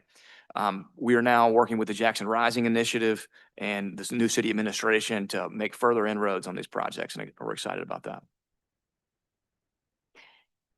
And one one of these projects is to reopen about 104 acres of LaFleur's Bluff State Park, which has been closed since COVID. We formed a new LaFleur's Bluff Conservancy, and we're leasing that 104 acres from the state for an innovative public-private partnership that's going to reimagine what an amazing, great urban park at our busiest intersection in the state will look like. Conservancies are really a very innovative approach to park management that's proven successful across the country. In fact, is one of the only ways that cities with a public-private partnership can have better programming, more diverse funding sources, and more community engagement from the citizens of our state. State funds, we hope, will be appropriated this year for deferred maintenance, for safety improvements, park and amenities on this shovel-ready project. Private fundraising is already starting and supporting a golf park as one of the many outdoor recreational amenities in the park. Another really exciting shovel-ready project, MDOT will soon begin construction on a pedestrian bridge over Lakeland Drive that will connect all 4 museums, our state museums that help tell our story in this district: the Children's Museum, the Mississippi Museum of Natural Science, the Mississippi Department of Agriculture and Forestry Museum, and the Mississippi Sports Hall of Fame and Museum. These great museums already providing really great as our state's top tourist attraction at our busiest intersection, already have an economic impact in our city. And these new connective tissues for tourism will just help expand that at our busiest intersection. It also, as you can see from these conceptual drawings, new branding opportunities for our city, something that's positive, exciting, and innovative to be able to brand our city in a new, more positive way. Yeah, we've also proposed the creation of or development of a regional trail plan that would connect Jackson to surrounding areas, or at least 6 of them, like Clinton and Ridgeland and Flowood, Byram, Richland.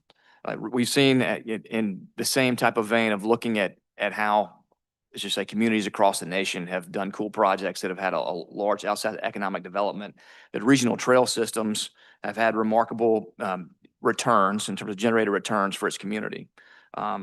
So what this could be is up to a 50-mile multi-use trail system and pedestrian connectivity to surrounding areas of Jackson that also enable greater access to key, I would say, statewide assets like the reservoir or Natchez Trace, Buddy Butts Park, LaFleur's Bluff, and the list goes on. So we're excited about that. And we believe that, the backbone's already there right now through the museum trail, which currently exists. Susan, you can talk about the museum trail? Mhm. Absolutely. Many of you, I'm sure, have seen the museum trail, the new museum trail branding that's on I-55 as you go through Waterworks Curve. Be careful.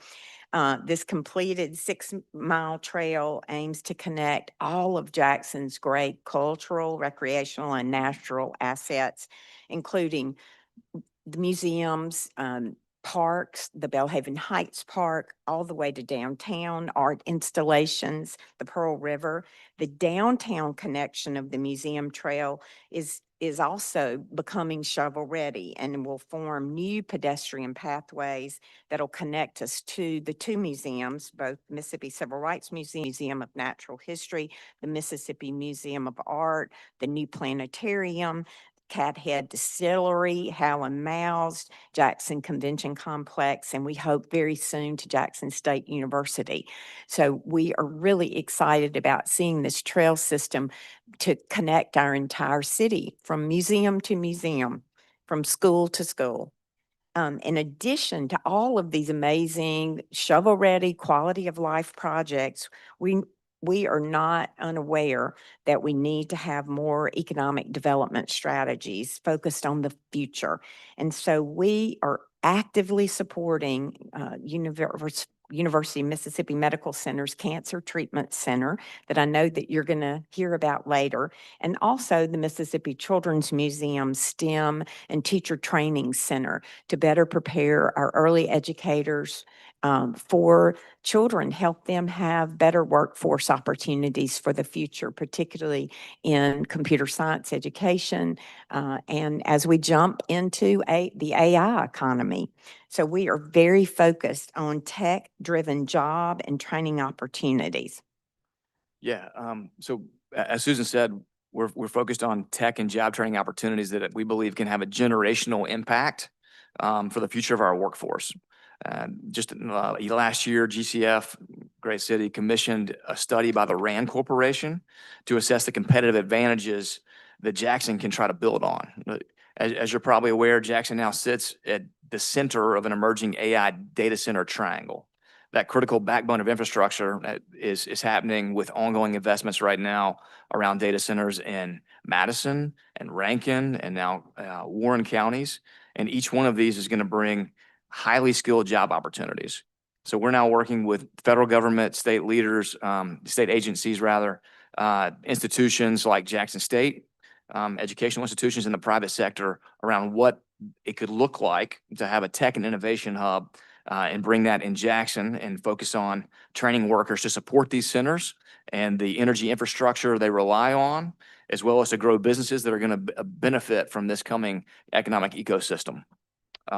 I believe that 2026 is going to be a really important year in this space. It's a fast-paced environment, and we're going to need to make progress with urgency in order to be competitive. Another important economic growth strategy and for economic impact is embracing our riverfront.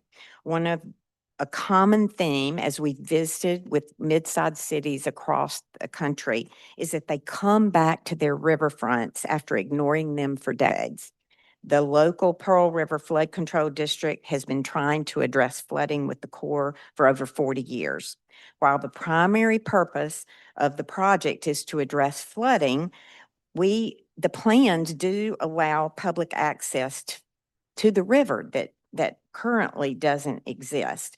And so we are excited about that opportunity because every time we've seen cities come back to their riverfronts, Chattanooga, Tulsa, Oklahoma City, Cincinnati, Pittsburgh, Greenville, others, they have 100% track record of encouraging private investment, restaurants, businesses, downtown residential, and again, that word, population growth. Front successes, Oklahoma City, property values increase from $2 billion to $3.9 billion, a 48% increase.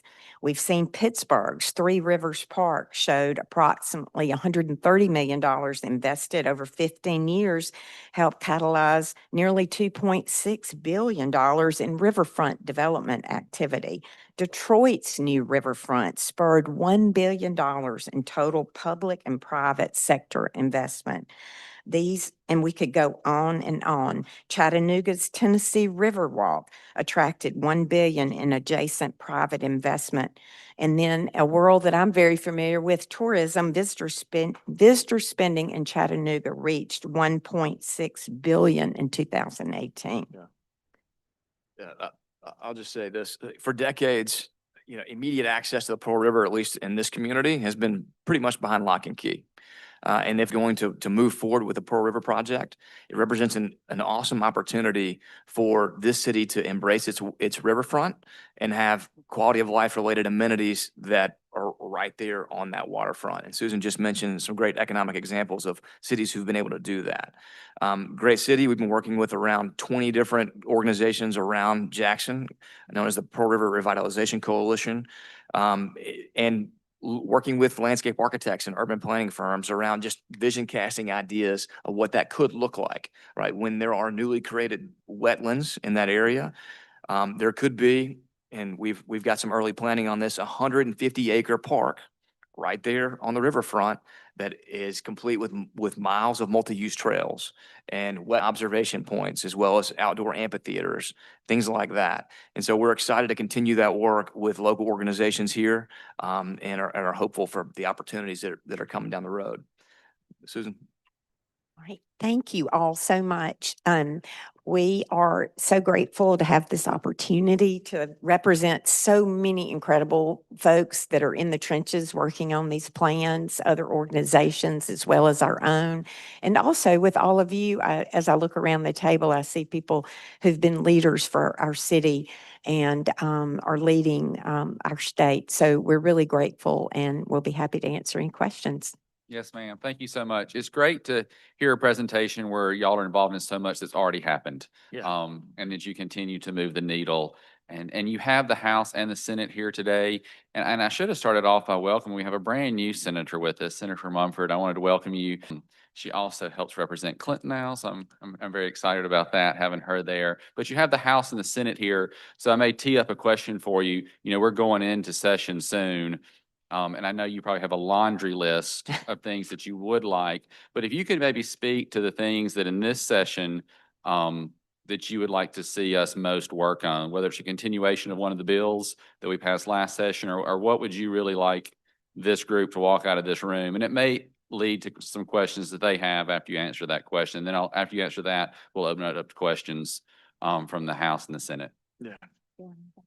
Yeah, I mean, I'll just say this, I think there are a number of categories, and I probably wouldn't answer that like, super targeted, because there are things that this committee and this body has already started on blight. And let's kick that off in January, working with the Secretary of State's office and see what that looks like.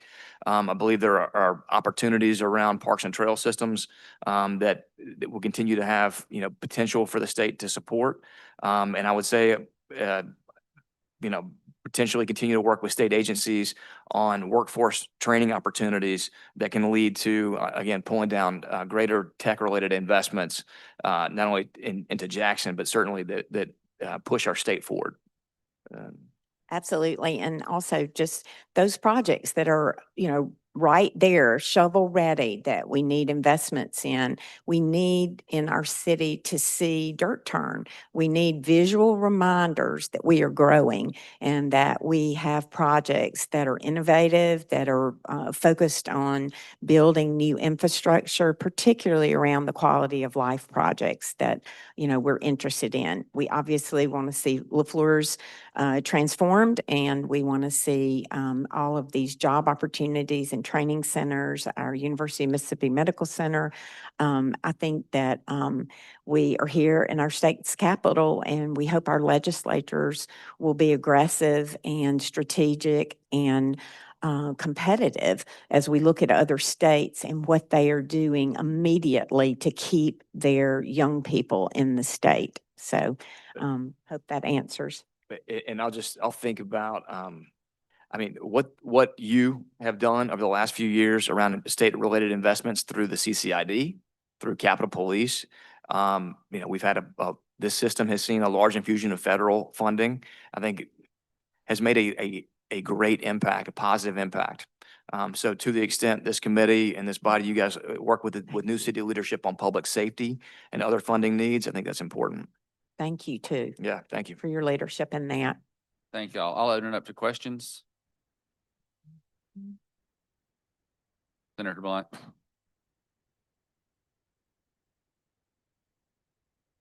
Thank you, Mr. Chairman.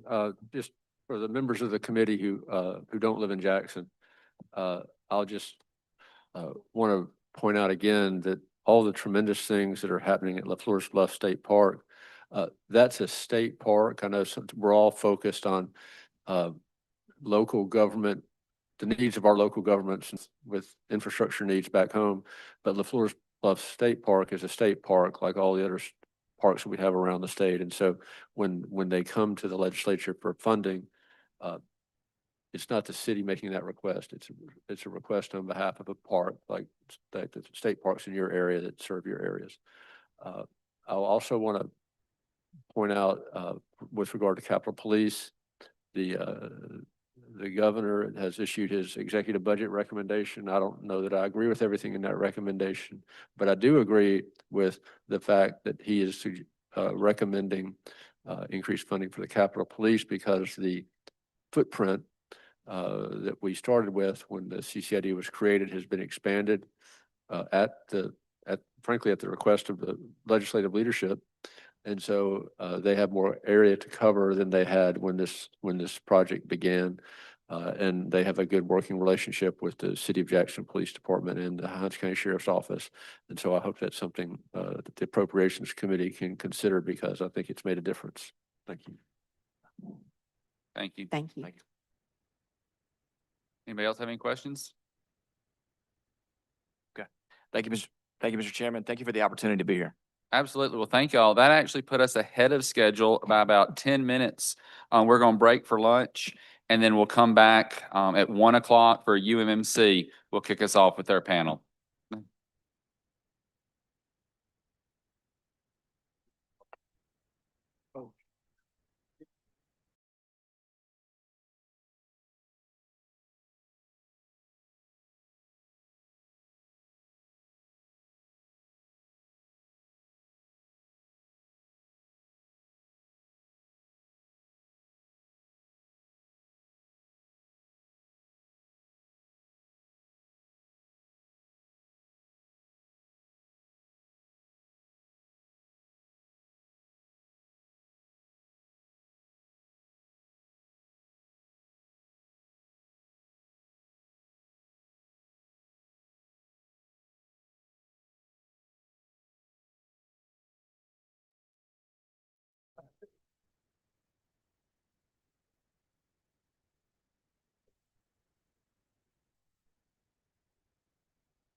You want us over here? Where you want us here? Okay, fine.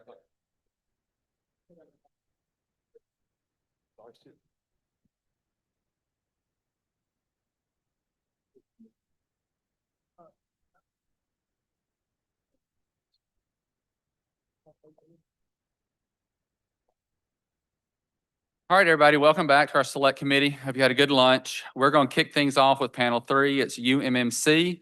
I'm going to let y'all each introduce yourself. And can we be heard on Zoom? Is our presenter? We have one presenter on Zoom. Yes, I can hear you. Okay, awesome. Making sure technology was working for us today. I'll let y'all start and just introduce yourselves, please. Thank you, Mr. Chairman, members of the task force, and other guests. We appreciate the opportunity to come and talk to you today. My name is Alan Jones. I'm the Associate Vice Chancellor for Health Affairs. And here to my left is Dr. Rod Riccone. He is the Director of the Cancer Center and Research Institute at UMMC. Thank you. Do we want to know who's on Zoom so we know who all the presenters are? Can she hear us? Yes. Good afternoon, everyone. My name is Hannah Ruffridge. I'm the Senior Director of Professional Services for Education at Lightcast, and I will be presenting just a little bit later on today. Awesome. Thank you very much. So we'll let y'all kick off. You can give your presentation, and then after that, we'll open up to questions from the senators and representatives in the room. Yeah, great. So I'm gonna just kick things off and then turn it over to Dr. Riccone. Soon, unfortunately, cancer will become the #1 cause of death in Mississippi. And currently, it's the second leading cause of death with days of productive life that are lost. Unfortunately, Mississippi has the worst cancer outcomes in the nation, and we have a lot of issues that need to be addressed in the cancer space. Particularly related to that, UMMC, as a part of its overall mission, has the intent to improve the health of all of Mississippians.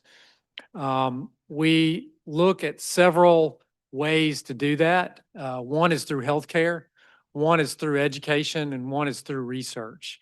And whenever we can find areas that improve the health of Mississippians that hit on all three of those areas of our mission.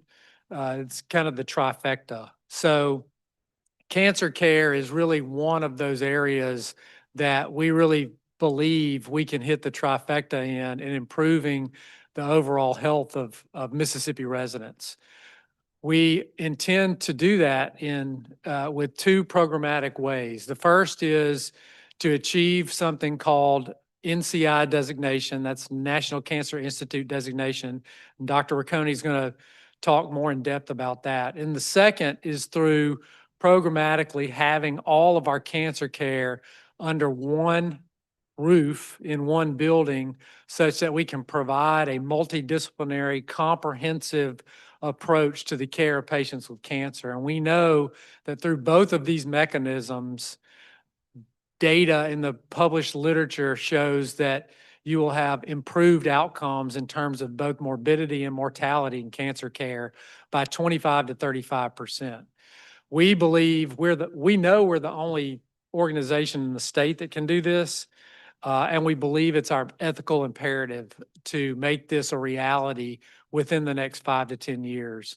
So that's why we're here to talk to you about it. This is a huge economic driver for not only the state of Mississippi, but will bring in a massive amount of economic development into the city.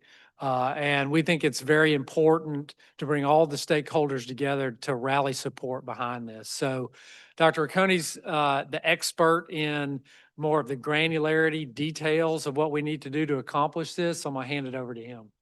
Thank you, Dr. Jones. Thanks, everybody. It's a real pleasure to be here and to share our vision and hopefully to answer any questions about what we're trying to do. So, I guess first and foremost, from the slides, why Mississippi? Dr. Jones hit on that a little bit already, that we have the worst cancer mortality rates in the country.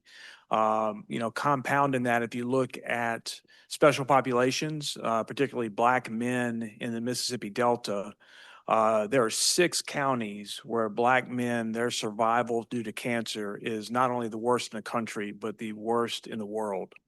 Mongolia has long been known to be the worst cancer mortality rate country, and literally 6 counties, Black men within those counties in our state are dying at much greater rates, and we have to change that. What is the NCI designation? Just a little bit of background on that. In 1971, with the National Cancer Act, the federal government designated a grant mechanism to cancer centers of excellence. And it's scientific leadership, it's research, clinical trials, all to improve the cancer care for people of the United States. It's noteworthy that 3 of the poorest states in the country, Mississippi, Arkansas, and Louisiana, do not currently have an NCI designated cancer center, and we here aim to change that. And so the recognition of everything that's done here is to improve the lives of Mississippians. Only academic centers, can actually apply for this grant for National Cancer Institute designation, get that patch on our sleeve or that gold standard. And it's because we're the academic institutions that, write the research papers that other reads, do the clinical trials that really set the standard of care as far as what's the best treatment for our cancer patients. And then importantly, for that educational mission, we train the next generation of oncologists as well as our cancer researchers. This is the real reason why. Studies have shown that patients who receive care at an NCI designated center or in conjunction with an NCI cancer center improve their survivals by 25%. What does that mean? Well, it would take us, Mississippi, that's last at 50th in the country, to the top 20 state in the country in regards to our cancer rates. And that would be significant. Some of the requirements and progress that we have made to date. I was hired in May of 2023, and we've all been working hard with our team to improve the cancer rates. But every decision we make, albeit small, plays a part and should be looked through the lens of what the NCI would want to see in an NCI designated center. that gold standard. And I always want to point out that this is not like we get that benefit once we achieve what we're going to achieve with NCI designation. That benefit comes day by day by all the programs and the things we're doing today. So patients' lives are already being affected. Just a brief view over the categories of what's required in this grant. It's anywhere from 3,000 to 4,000 page application in regards to demonstrate what we are doing and why we belong as an NCI designated cancer center. I'm not going to touch on all of these, but it's simply you have to check all the check boxes in order to get that NCI designation. And the more boxes you check, the more likely you are to get that. To touch on a couple of these requirements, one is our funding base. We have to have a cancer research programs that are NIH, NCI, grant mechanisms, and we have to have $10 million of direct funding in cancer-specific research per year. When we started at the end of fiscal year 23, a couple years ago, we were sitting at 374,000 of that $10 million total. And I'm happy to report we've had over a 600% increase in 2 short years, where we are at $2.6 million at the end of our 25 fiscal year, which is a significant improvement and puts us at 25% of our ultimate goal. Some of that was accomplished through our recruitment plan. We had planned to recruit 30 PhD cancer researchers, and over the past 2 years have been successful in recruiting 17 of that goal. These people we're bringing into our state are new employees that have to buy houses, have kids that go to school, and offering the impact to our state from an economic standpoint. And it also, they bring some of their research dollars with them that helps with our total. There's also our clinicians, our physicians. We have hired this fiscal year, this calendar year, 10 of our planned 15 cancer physicians. We have all the specialties that we need, but sometimes we do lack the depth and breadth of having enough of us, because sometimes we have a specialty that only has one of that cancer specialty that's there. So we've done a great job, I believe, in recruiting our physicians as well. Research, our clinical trials is so important and vital to the ultimate survival of our patients. We've hired 8 new clinical trial coordinators this year. We have 62 clinical trials. 13% of that are phase 1 and phase 2. Those are first in human type trials. Those are the trials that people typically leave our state for. Those are the trials where people go to the MD Andersons of the world. And we have already, as I mentioned, moving the needle here now today, because we have, multiple studies that are phase 1 where patients are getting that benefit.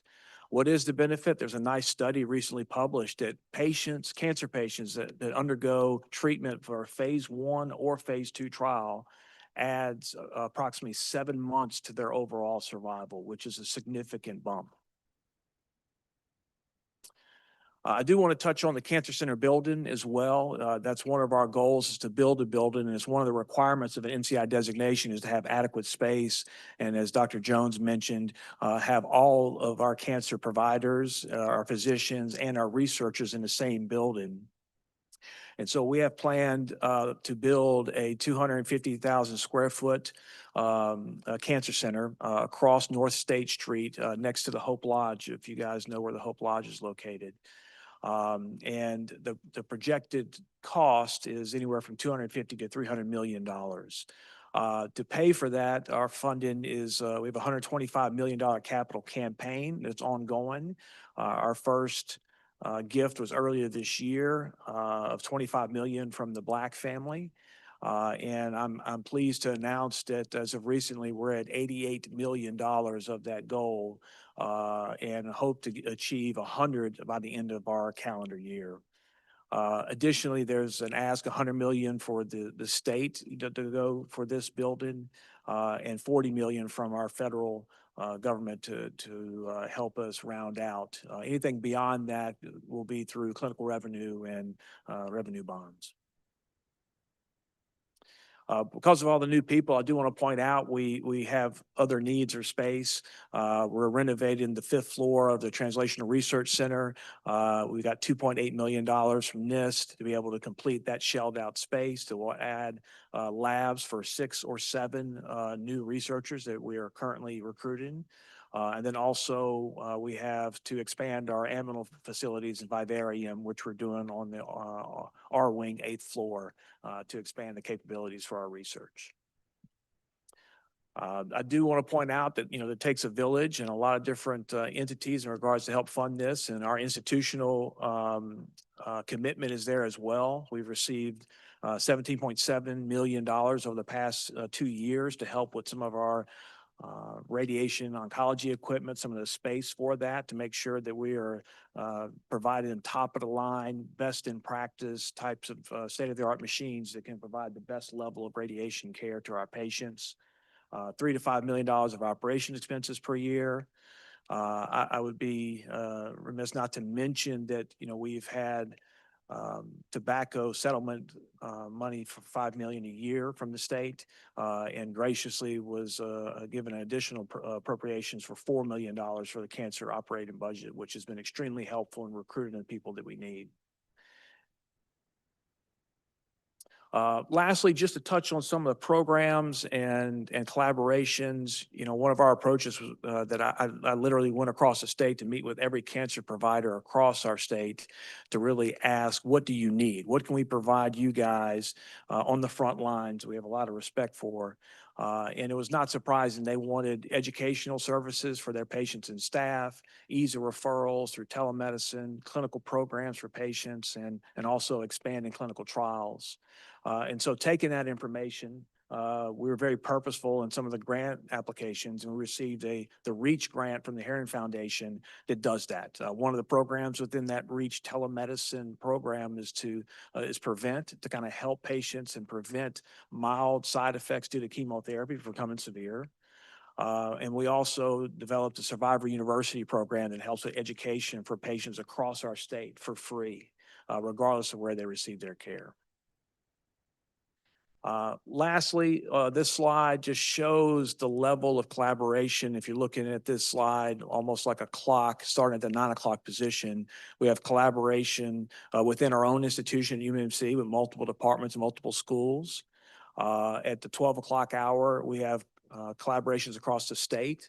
At Ole Miss, there's a National Center for Natural Products that we perform a lot of research with. There's the Acoustic Center at Ole Miss as well that looks at drug delivery systems that are very unique and novel. And Mississippi State working with their veterinary school where they're actually cancer researchers there as well. At 3 o'clock, it's our private sector collaborations. C-Spire is one I think is noteworthy that everyone recognizes, and we're working with them on how we can deliver better care through telemedicine and through some of the technology and other regional, national private sector companies that we're collaborating with on research endeavors. And then last, at the bottom, one of the other tasks of the NCI is to collaborate with people across the region and across the country. And we're working with University of Kentucky for the Cancer in Focus. It combines 14 different databases where we can expand and look at cancer patients in a different way in a large database. And then something I'm proud of is our DISCO collaboration, which is a Deep South consortium in oncology, where all the academic centers across Louisiana, Mississippi, Alabama, Georgia, and South Carolina are combining together. And we're writing research grants, we're writing research papers, and trying to raise the level of care for all of our patients in all of our states, because we do share a lot of similarities. So that's pretty much it from our standpoint, from just a high overview of the things that we need to do for NCI designation. And I'm going to turn it over to Hannah now, who's going to talk about our economic impact analysis that's important to this as well. Great, thank you. So as I said, my name is Hannah Ruffridge, and I will speak about the expected economic impact of UMC CCRI on the state of Mississippi. And Ashley, do you mind resharing that screen? There, I think there should be some slides on there that I would love to go through, if possible.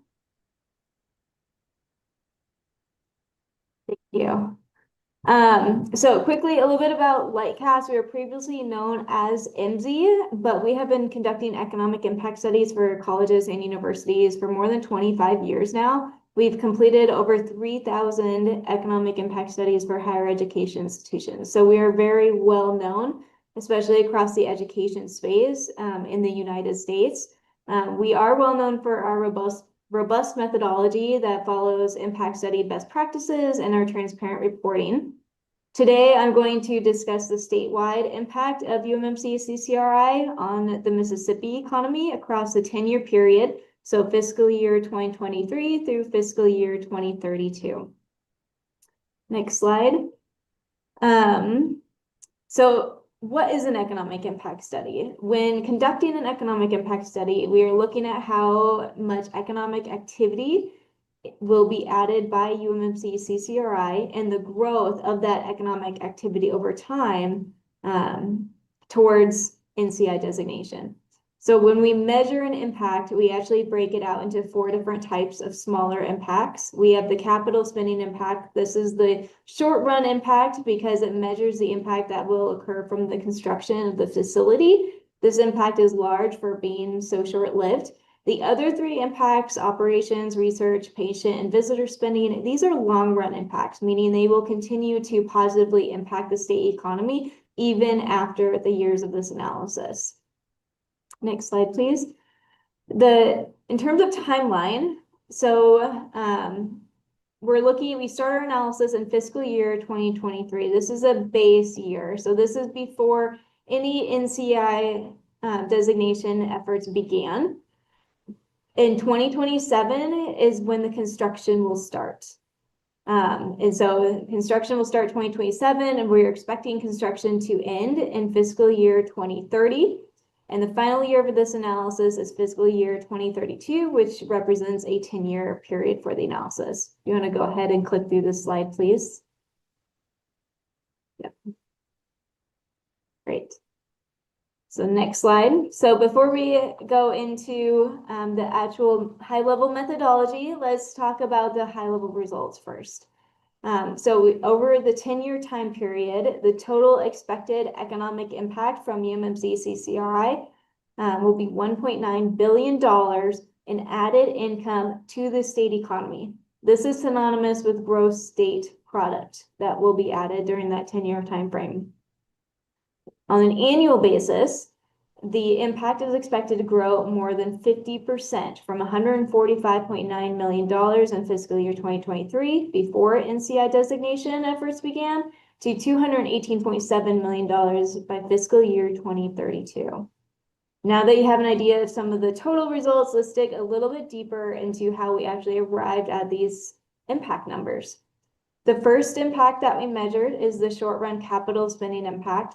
So this is the spending to construct the facility.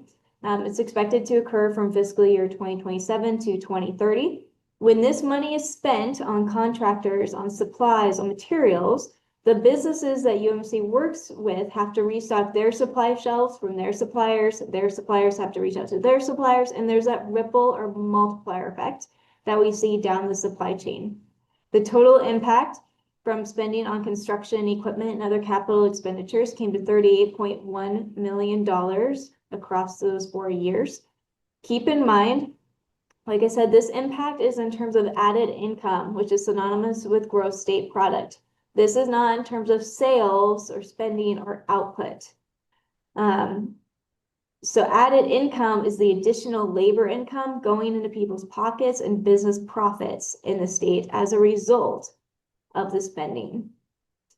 Finally, with this impact and with another couple coming up, we can't just say that the entire impact will not occur if UMMC doesn't spend this money on constructing the facility. Some of the revenue used to construct the facility is expected to come from the state government and other in-state sources. So if UMMC weren't planning on constructing this facility, the in-state funding would have still existed in the state, creating an alternative impact anyway, even without the new facility. We measure this alternative impact and we subtract it out, so UMMC can truly claim that this impact of $38.1 million will not occur without this spending on the new cancer facility. The next impact is the operation spending impact.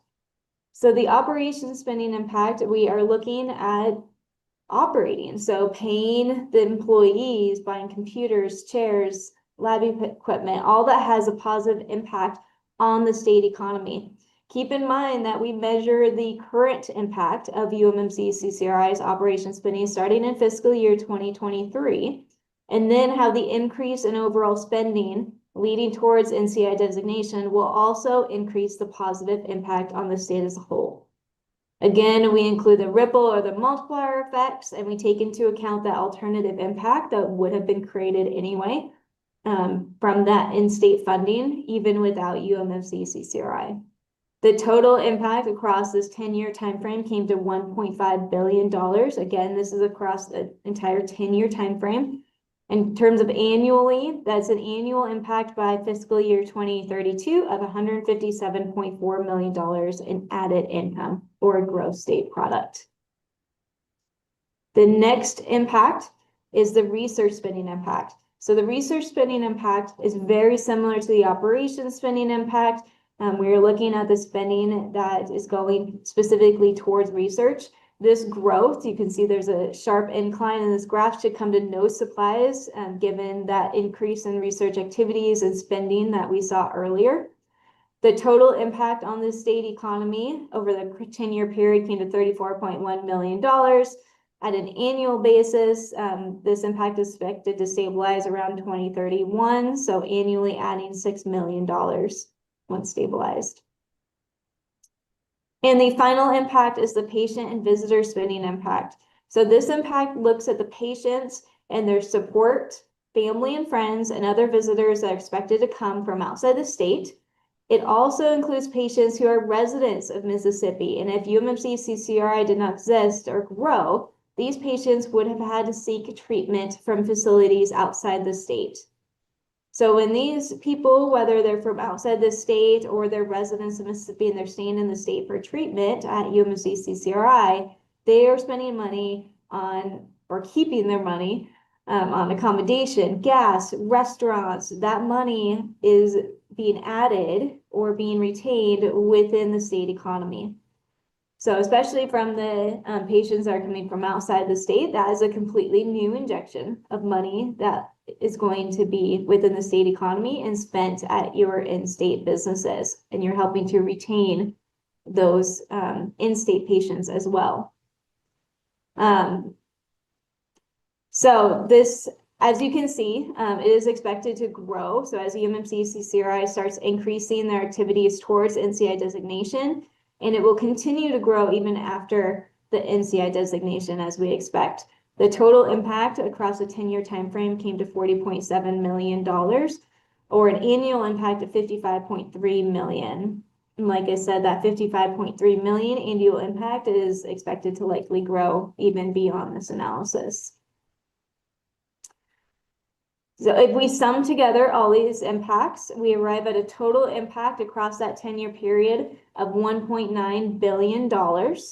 The annual impact is expected to grow more than 50% to $218.7 million after 2032. You can also think about this in terms of jobs being supported. So you can say that this is equivalent to supporting over 2,800 jobs in Mississippi every year by 2032.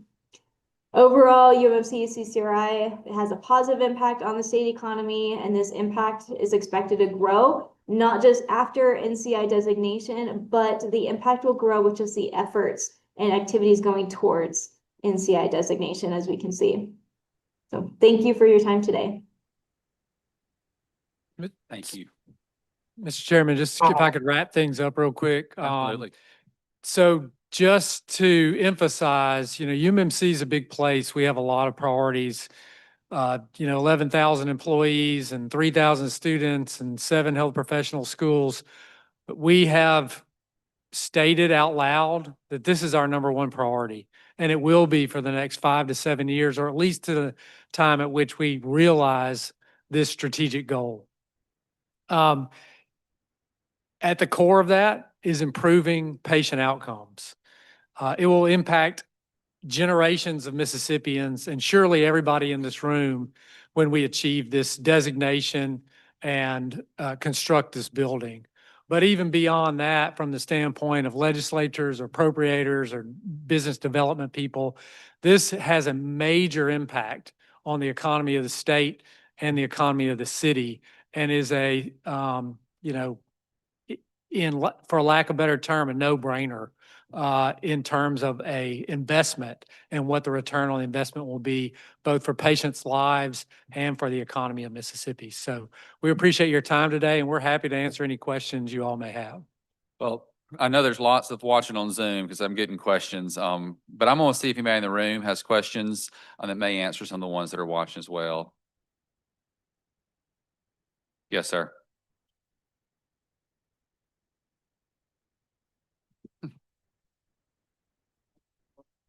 Thank you so much. Just one quick question. So you said the location of this, where this is going to be built at now? You said, It will be built in the, what has been referred to as the bowl, which is the green space between the Hope Lodge, which is where the site of the old Schimmel's Restaurant on North State Street. And it will go all the way down to where the Backyard Burger Building is. That will be demolished, and that will be the corner of that property. So both the parking garage and the facility will be on that property. a parking garage as well. The parking garage and the facility will be on that green space property. Okay, thank you. I'd gotten that question twice through text, so that was great. Yes, Senator Blunt, did you? Thank you, Mr. Chairman. This is just tremendously exciting. Jackson's had its ups and downs in recent years, but I think any city in America would be thrilled to have a major research university, a state capital, and an academic medical center in the city. And as long as we invest in keeping state government here, Jackson State University and the medical center, I think the long-term future can be bright. I'm very excited about this. The location, you can only plan to build on land that you currently control. And I've talked to some folks about this. We have a building that is adjacent to your campus. It's about to be abandoned by the state. It has been the headquarters for the Department of Public Safety. If that property belonged to the university, would you build it there? Or this is going to be so big, I want you to build it in the best possible place. And if we need to quickly give you another option, I want to do that. I don't know if that's the right thing to do, but I just want to hear what you think. Yeah, so in terms of the DPS in terms of our thought process, let me start with that for the current location that I just stated. You know, that is property we own currently. And because of the outstanding effort of our development office, you know, we raised money faster than we thought we would. Dr. Riccone has recruited researchers and gotten grant funding faster than we anticipated, just from the standpoint of what others have done for their achievement of NCI designation. Those are all great things. But it required us then to go ahead and formalize a plan for where the building would be and the size of the building and the scope so that we could, you know, not be delayed on those from those standpoints. So that's why we chose the location that we own. If it were to become available, the DPS property, there off of I-55, we certainly would look at reprogramming what that would look like. We would have to, there are some regulatory challenges with billing and other things related to cancer services. So we would have to, you know, do a little bit of analysis to determine if that would be feasible from the standpoint of the pro forma, because it's already been built in this way. But certainly it is property that, if not something for healthcare that is the cancer center, could certainly be used by UMMC for other types of healthcare facilities that would support the care that we need in the cancer center. This is an outpatient facility we're talking about building. Lots of these patients need inpatient care. Inpatient care requires a lot of both care before they get to the hospital and care after they're out of the hospital. And right now, we're landlocked. So we certainly could use the property and we could put it to good use, whether it's actually the cancer center or supporting buildings that would help us with the continuum of care of these patients. I would just say, and again, I don't know what the right location is, but uh, if you believe that's the right location, this is so important and so big. If you believe it's the best possible location and came here and asked for it, I think the legislature really ought to listen to that. But I understand you've got to move and you're actually making progress more quickly than you thought, but I just wanted to ask that. Shifting gears just for a second away from the Cancer Center, since this is the Jackson Committee, I'd be remiss if I didn't ask you about some of your expansion into Madison County. The Senate passed a bill this year which would limit further growth of the university to its existing footprint in Jackson. Wouldn't stop anything that y'all have already done up on Highland Colony Parkway, but that was the bill that passed the Senate to your existing academic footprint. Are y'all okay with that? So I believe you're talking about the bill that would have removed any type of an educational exemption for the CON laws. Is that, Yes, is yes, that correct. accurate? That's what I'm talking about. Yeah, so here's our opinion on that.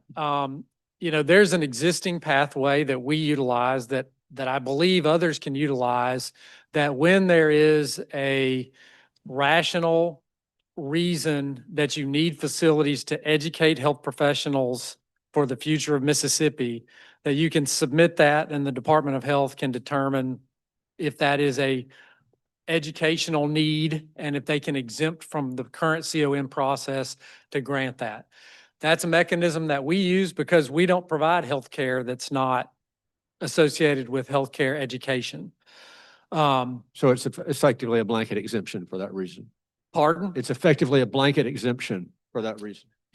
If you meet that healthcare need, then you get exempted from the current CON process. Right. You still have to submit and you have to have the rationale. What would that do to UMMC if it were limited to, say, our current campus? Well, we have learners all over the state of Mississippi. And if we didn't have the ability to expand healthcare to areas that benefit our learners, then it's going to slow down the growth of our healthcare educational programs and potentially limit them. Because we would have to go through a CON process that is, what is laid out by the Department of Health. And that process can be lengthy because there are a lot of pathways by which, other healthcare entities can oppose those. And sometimes it gets dragged out. So it could slow growth of healthcare education down. But I want to emphasize, I believe I'm correct when I say this, that we're not the only entity that can qualify for a healthcare exemption. If the healthcare facilities justification is for education, then I think others can use that pathway. So we're only using a pathway that was established through law and through regulation that is available. If we were to expand, and I'm making things up here, but let's say we wanted to buy the hospital in Vicksburg and we weren't going to put trainees there, we would have to go through the normal CON process because we wouldn't be able to justify a healthcare exemption. So we're not limited to just a blanket exemption. We use that when it's necessary for training healthcare professionals. And that was the rationale for our move to Madison County, because it's an outpatient facility that we did not have on our main campus, that a lot of our accreditation requirements are that we train people in facilities and in situations where they're going to practice. So anytime we use that pathway, it's only because we need to meet certain standards or do certain things for training of our students and residents. Well, again, I appreciate how essential the university medical center is to the city and to the state, but some of those services have been moved either directly or indirectly from the medical mall. And, those of us who are in Jackson care deeply about the future of the medical mall. And I think that what we would like to see is a further commitment to your existing campus, which you're doing with the Cancer Center. And we're trying to figure out a way to keep the medical mall viable with most of the university moving out. And we're going to be studying the CON exemptions. And some of these are when you partner with other rural hospitals that are not exclusively UMC, but partnering with other hospitals who can benefit from that. But we'd like to continue to work with that to make sure that the university stays as much of a presence in Jackson as we can. So thank Sure. you. Thank you for being here. Thank you, Senator Blunt. We have time for one more question. Senator Norwood. Thank you, Mr. Chairman. I appreciate your presentation, and I've gotten my question answered before I ask it. But I just want my colleague, Senator Blunt, to hear the response. We've coexisted for a long time, Jackson State University, the I love, and the University Medical Center. There's been a lot of conversation regarding the Cancer Center, and if we dealt with the stadium, that would impact the cancer, the potential of the Cancer Center, and if the vice versa. So I'm glad to have been advised that potential no longer exists, that we can coexist, and so I'm sure you have our 100% support, because we need the Cancer Center, and we also need Jackson State University, the I love football stadium. All right. Well, I appreciate your time. That actually keeps us on track. We're ending right at time, so thank you for being here. Thank you, Mr. Chairman. And I'll go ahead, while they're moving out, we can go ahead and invite up the panel for CCID Municipal Court.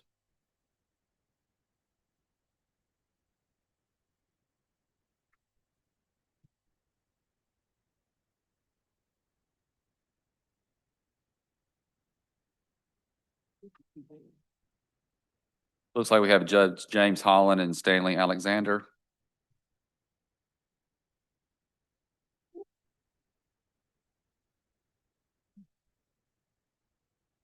Mr. Chairman?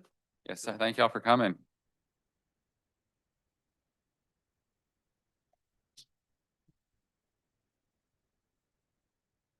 I know Senator Michelle wanted to be here. I'm giving him a second to get down while they clear out behind you as well.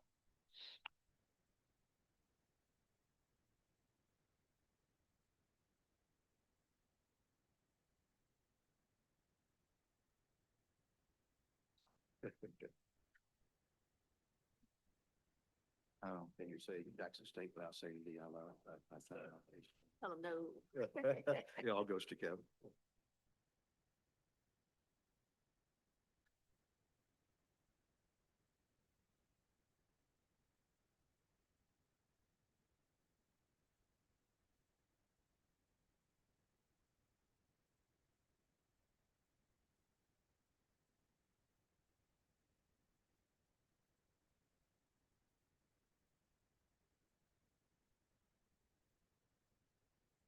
All right, I think they'll be in just a second, but so we don't get too far behind and can stick to our schedule, I'll let each of you introduce yourselves, and then we'll let you roll into your presentation. If you'll just tell the group who you are. We have a lot listening on Zoom as well, so I'll be fielding their questions as they Thank you, Mr. text. Chairman, I want to thank Senators Norwood and Blunt also for the work on the committee, all the members. We appreciate the invitation to be here because we have a lot to tell you. We're excited about where we are with the CCID court. I want to introduce who's with me tonight. We have, of course, two judges. Stanley Alexander is on my left. He's a former prosecutor. Christopher Collins is also one of the judges. He serves part-time. He's a former circuit court judge. And if you've been around courts long enough, you know that the most important people in any court would be the court administrator and the court clerk. Dr. McDougall is sitting on my left, and she operates the court in a way that makes everything work so well. A couple other people I want to recognize if I don't know. Catherine Sirkin is here. She's head of the administrative office of the courts. She was instrumental in creating this court and seeing to its fruition. Also, I want to recognize Captain Washington. Oh, they're saying they can't hear. If you can just, you had to get it pretty close to Is you. that better? Should I begin again, or did you get part of that already? Doctor? He said, Senator, you- just keep you hear going. that Okay, all right. I want to recognize Captain Washington and Master Sergeant McGee. They're responsible for security, the bailiff position, and transportation around the court. Without them, we don't have any defendants to see. So I want to make sure they are recognized here too. So with that said, I wanted to spend a moment or two on the creation of the court and the operation of the court. I want to turn the microphone over to both Dr. McDougall and Judge Alexander in just a moment. As you remember, the legislature has passed 3 bills in 22, 23, 24, 25, I guess actually 4 bills over time to create the court. And the belief was that this court could, in essence, support the existing judicial system in Hinds County. Not only that, but also create and help supplement the work that is being done. The specific statutes, enabling statutes, require us to consider all of the criminal activity that occurs within the district. So as the district has expanded, our responsibilities have also expanded. When we first developed the court, what we first did was we met with local judges and clerks. We met with those that opposed the court at the very beginning also, to find out what would you like this court to look at? What can we do to make a better court? What can we do that will help our community? So we got really good feedback from all the other judges. We've worked closely with them, and we're proud of what we've come up with. One of the things we heard from other courts was they wanted a paperless system. So one of the things the state did was contract with a company to develop a paperless computer system that enables us to process affidavits and warrants and hearings in a paperless manner. So what happens every morning at 5 o'clock in the morning is our system reaches into the Capitol Police files and pulls out whatever they've done the night before. For instance, after dinner last night and before breakfast this morning, we signed 5 or 6 search warrants, a seizure order, 4 or 5 affidavits, and all of those people who were charged over the last 24 hours were brought to the court today. In other words, we're moving quickly with that process. So the computer program that we've designed is being looked at by other community judges and courts around the state. We think they may adopt a similar system that helps that process some. Now, we've been written up in the Washington Post. There was a couple of headlines that said that we were going to be the most watched court in all of Mississippi, and we saw that as a challenge. It's important for our citizens to see justice work, to know what the courts are doing. So that's really been important to us. Our jurisdiction, of course, as you know, has expanded some. We now go all the way, we include all the way that you see to the southeast there. Our northern boundary, of course, is Canton Mart. It includes the Jackson Academy and the Kroger, and it goes all the way up to the soccer fields, if you're familiar with that area. So we see cases every day that are brought, arrests made, charges made through the Capitol Police, the UMMC, Mississippi Bureau of Narcotics, and the ABC. So several different sources and state agencies use our court with that operation. So as you know, the court originally was created in a way that we really do want to support the existing system. And what we found when we met with those folks, we found a whole covey of people that are excited and interested in making sure criminal justice is the process and the procedures are improved around the state. So the legislature, when y'all created this court, of course, you also directed the Attorney General to assign prosecutors to our court. We have at least two, sometimes 3 prosecutors each day in the court. You also provided money for public defenders to be added to the Hinds County Public Defender's Office. We see those each day. One of the things we are missing, though, is because all of the money that we collect, fees, cost, and all that, go directly to the city. We don't necessarily have money to hire conflict counsel. If someone comes in They're already represented by the public defender's office or there are multiple defendants on the same criminal allegations. We have to hire conflict counsel. So that's one of the things that we need to address. Just so you know, the statute specifically provides that all fines, penalties, all those things go to the city. So we've sent money, a check every week or every other day or so to the city. And we'll talk about that amount in just a minute or two. So we are located, of course, at the old bus station. It was abandoned in 1985. It now looks like a bus station turned into a court, but it's good for our facilities and it works well. The new paint job on the overpass really certainly dresses up everything there. So I've been happy with those facilities. We have some suggestions on how we might improve those. We would appreciate the legislature allocating some money to to construction this year and maybe use some of that money for the court to improve those proceedings. So I'm going to turn it over, if you don't mind, to Dr. McDougall to talk about our caseload and some of the what we do with the money that we collect.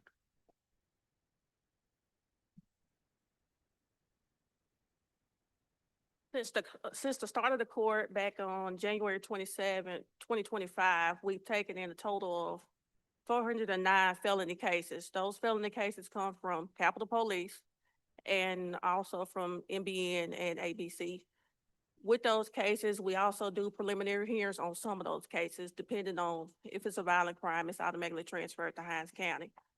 With the preliminary hearing, we have time to do it within 14 days.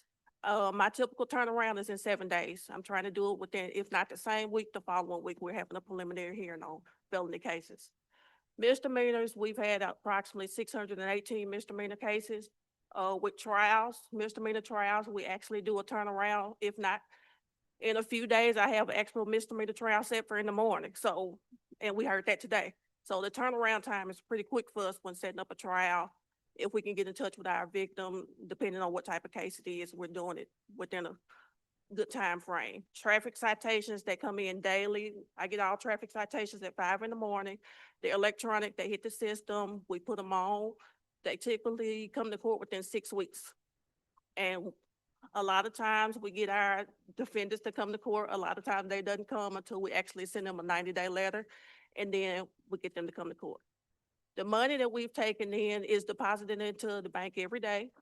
Loomis comes and picked up our money transactions.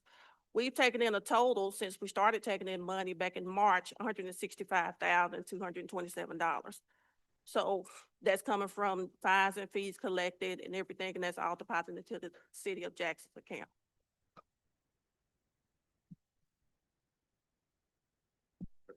Good afternoon. Just to piggyback off what Judge Holland said about the cases that we hear, as you would recall, the main reason the Capital City Complex Court was formed was because the Capitol Police force increased. If I'm not mistaken, the Capitol Police force in Jackson now is the second largest in the country as far as Capitol Police forces are concerned, only being second to that one in DC. As you have more police officers, you're gonna have more arrests, you're gonna have more search warrants, and it was causing a burden on the local court system, the city judges, as well as the county judges, as well as the justice court judges. That is why our service is vital. For instance, now when Capitol Police have to get a warrant for an arrest, they don't have to go and bother a Hinds County Justice Court judge or try to track down a city judge. They can simply come and see one of us, one of the 3 judges, myself, Judge Holland, or Judge Collins, and they can get that warrant signed.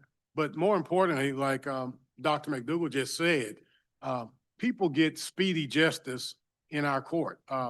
For instance, this morning, I was dealing with a domestic violence case between a husband and a wife. Paramount to everyone concerned is the safety of all the individuals concerned, not only the safety of the alleged victim, but also the safety and the care for the suspect. What we were able to do, because he was there represented by counsel, was not only set him a trial date, but set him a trial date for tomorrow. Why is that important? That's important because they both are occupying the same house now. No one had been found guilty, so it wouldn't be right to just say, hey, you get out of your house, or tell her to get out of the house. So this way, he only has to leave his house for one night, spend the night at a hotel. That way the wife is protected and he is protected from any more allegations against himself. And tomorrow morning, we can have a trial whereby he's found innocent or guilty, and they both can get on with their lives in a safe manner. This is the type of justice that people in not only the district, but the people within the city of Jackson deserve. It's not all about putting someone in jail, because many times because we have resources such as mental health facilities, such as drug treatment, such as help for homeless people, rather than people being sentenced to jail, we are getting them treatment for their problems, be it mental health evaluation. One of the things we do actually is when a person comes in our courtroom, many times homeless people come into our courtroom with charges for trespassing. Before we even adjudicate them, when we first get a hint that they may have something wrong mentally or emotionally, we have Region 9 come to our courthouse and speak with those people and give us a report on the spot on what they need. And if they tell us they need treatment, we set it up. I'm not saying we find them guilty and put them in jail and set it up. No, we set aside that criminal case and give them the treatment and tell them, hey, if you get this treatment, we're going to get rid of this criminal case. We are primarily concerned with making the life better for not only the residents of Jackson that pay property taxes, but also the homeless people that are down on their luck. We're trying to help them get better, and by way of doing that, making Jackson better. Very good. So I certainly want to answer any questions you have, but I wanted to talk about a couple of things that we found as we process the court that might help our procedures. First of all, the legislature, you created a civil protection order process under statute that allows someone without filing a criminal complaint to actually get protection from domestic abuse. Because our charge is simply to handle criminal cases, that's been considered a civil. So if our jurisdiction were expanded so that we could also do civil protection orders, every day we see domestic abuse cases, and we would love to have all the arsenal, all the tools available to address that. Second of all, we would like to have the ability to hire conflict counsel. All of our money we collect goes to the city, and that's fine. But what we'd like to have is some sort of money available so that when a conflict arises, we can make sure that people are properly and fully represented. The third thing, of course, is we'd like to make some improvements. Our original court, the bus station, was a temporary solution. We were going to move somewhere else, but I think in the end, we're going to stay where we are. There are some structural changes we'd like to make to the court if we can, based upon that. And then, as you remember, this court is temporary. It is set to expire on its own terms in July of 27. That would be two legislative terms. So we would love that if that's an issue for the legislature, we'd love that to be taken up this time around, so we kind of can plan for the next year. Otherwise, this court and the ability to handle cases for the 150 officers in the Capitol complex, the court comes to an end in a year and a half from now. So that would be important. Those are suggestions. You're of course in charge of all that, and we welcome your questions. I just want to thank you for your interest in the city. As a longtime resident here, the committee, but not only the Senate, but the House committees that are addressing issues in Jackson are important to us all. We are passionate about the city, and we want it to do well. And just the hearings today that we all, who you've heard from already, is just really impressive to hear. The Greater Jackson presentation and all that has been really impressive as we move forward. So thank you, each of you, for your interest in the city and making our capital city even better. And not only for the state, but for the city and for its residents. Any Absolutely. questions you have? Thank y'all for being here. We can open it up for questions. Representative Crudup. Thank you, Mr. Chairman. Thank you so much for being here and for this presentation. One of the questions I have, because I got two questions. You mentioned that about, I guess, the jurisdiction. And I know sometimes Capitol Police does go outside of their jurisdiction to make arrests and different things. Do you all see those cases if Capitol Police still makes it outside of those jurisdictions as well? If the arrests are made outside of the jurisdiction, no. And when you mention Capitol Police go outside of the jurisdiction, there are parts of the Capitol Police, such as the flex unit. Mm.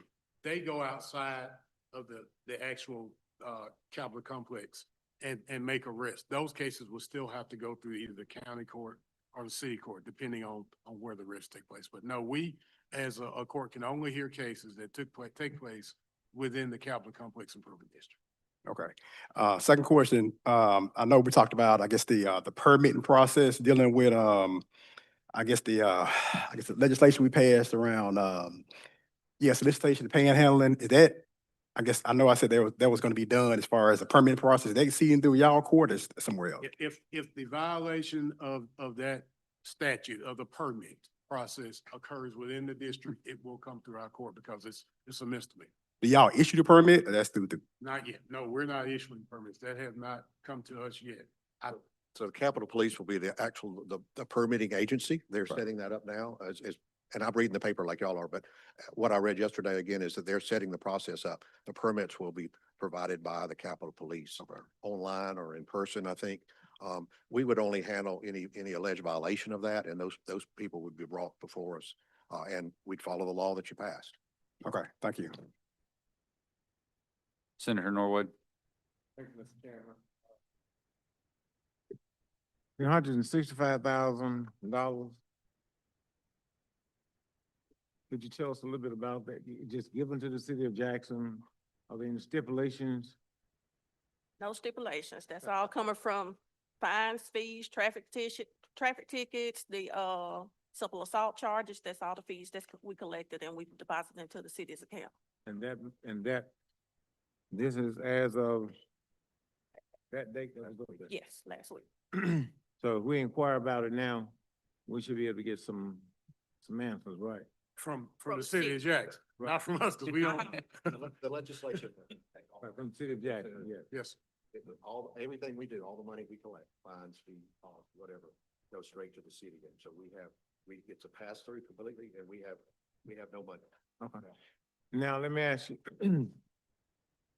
in that you probably are seeing many indigent clients, right? Do you feel that you have enough representation for that population to make sure that they have access to adequate counsel and the support and if you have adequate counsel, the supporting systems that would be needed to support the attorneys and so forth? Well, let me say this. From day one, our court has had on staff public defenders for criminal defendants. And that way, their constitutional rights are protected. Now, as far as the resources those lawyers may need, the young lady sitting behind you, Ms. Lowry, would be the best person to answer that question because she is the head Hines County Public Defender. I can be speaking from a standpoint of being a prosecutor for over 20 years, I can tell you that our system does not work without public defenders.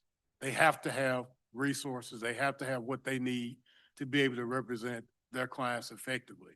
But I can say this, they have access to some of our computer systems, just as we do. They can see what comes down, what's pulled down from the Capitol Police files every morning, just like we do. So I will say that I have not had any complaints from the attorneys that are assigned to our courtroom about the resources they have. But as far as whether or not they're getting everything they need, I'm sure they can always use a little more help. And let me touch back on something else. Why is it important that we have something to be able to hire conflict counsel? As I said earlier, our main goal is to lighten the load on the county courts and the city courts. What we have to do now, if two people are arrested in a car, charged with a crime that they acted together in, now we cannot assign an attorney to represent them separately because they may point the finger at each other.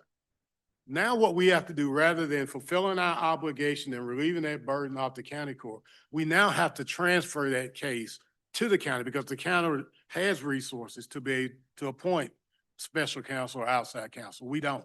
So really, we kind of have to abrogate our responsibility of taking that pressure off the county court because we don't have anyone to appoint. We don't have any funds to pay outside counsel. Let me ask you now, so if we talk with, Ms. Lowry, then what she say, would you feel comfortable with what? I mean, okay. I trust Ms. Lowry to tell you the truth about what she and her attorneys need. Yes, sir. Now, the conflict counselors, what cost or what value would you? Well, the city of Jackson, I think, pays them $250, I think it's $250, or the way it's done, Senator, is there would be a set fee for an outside counsel. I think it may be 300 or some, because basically they just have to appear for the initial appearance or what have you. After, or for the trial, because we handle some misdemeanor trials like DUI and some other cases. Once that amount, they would have to be willing to accept that fee. But we would just have a pot. Let's say you guys give us, and you guys can figure out how much money you think is an amount we need. Let's say $100,000 for the entire year. But that money would be only for conflict counsel.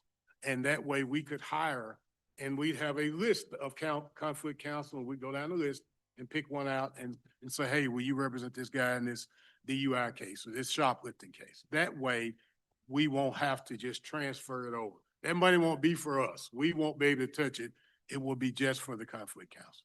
Now, the number of arrests that you, that are made through the courts or through that process, where are they housed? The people that are arrested by Capitol Police are housed at the Raymond Detention Center. In the Raymond Detention Center? Yes, sir.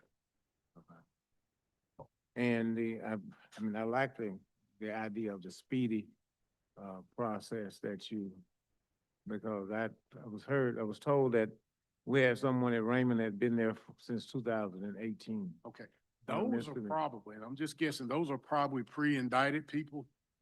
After they are arrested, let's say we have an arrest on a felony charge, we have the preliminary hearing and send it to Hinds County. It's up to the Hinds County DA's office to present to the grand jury.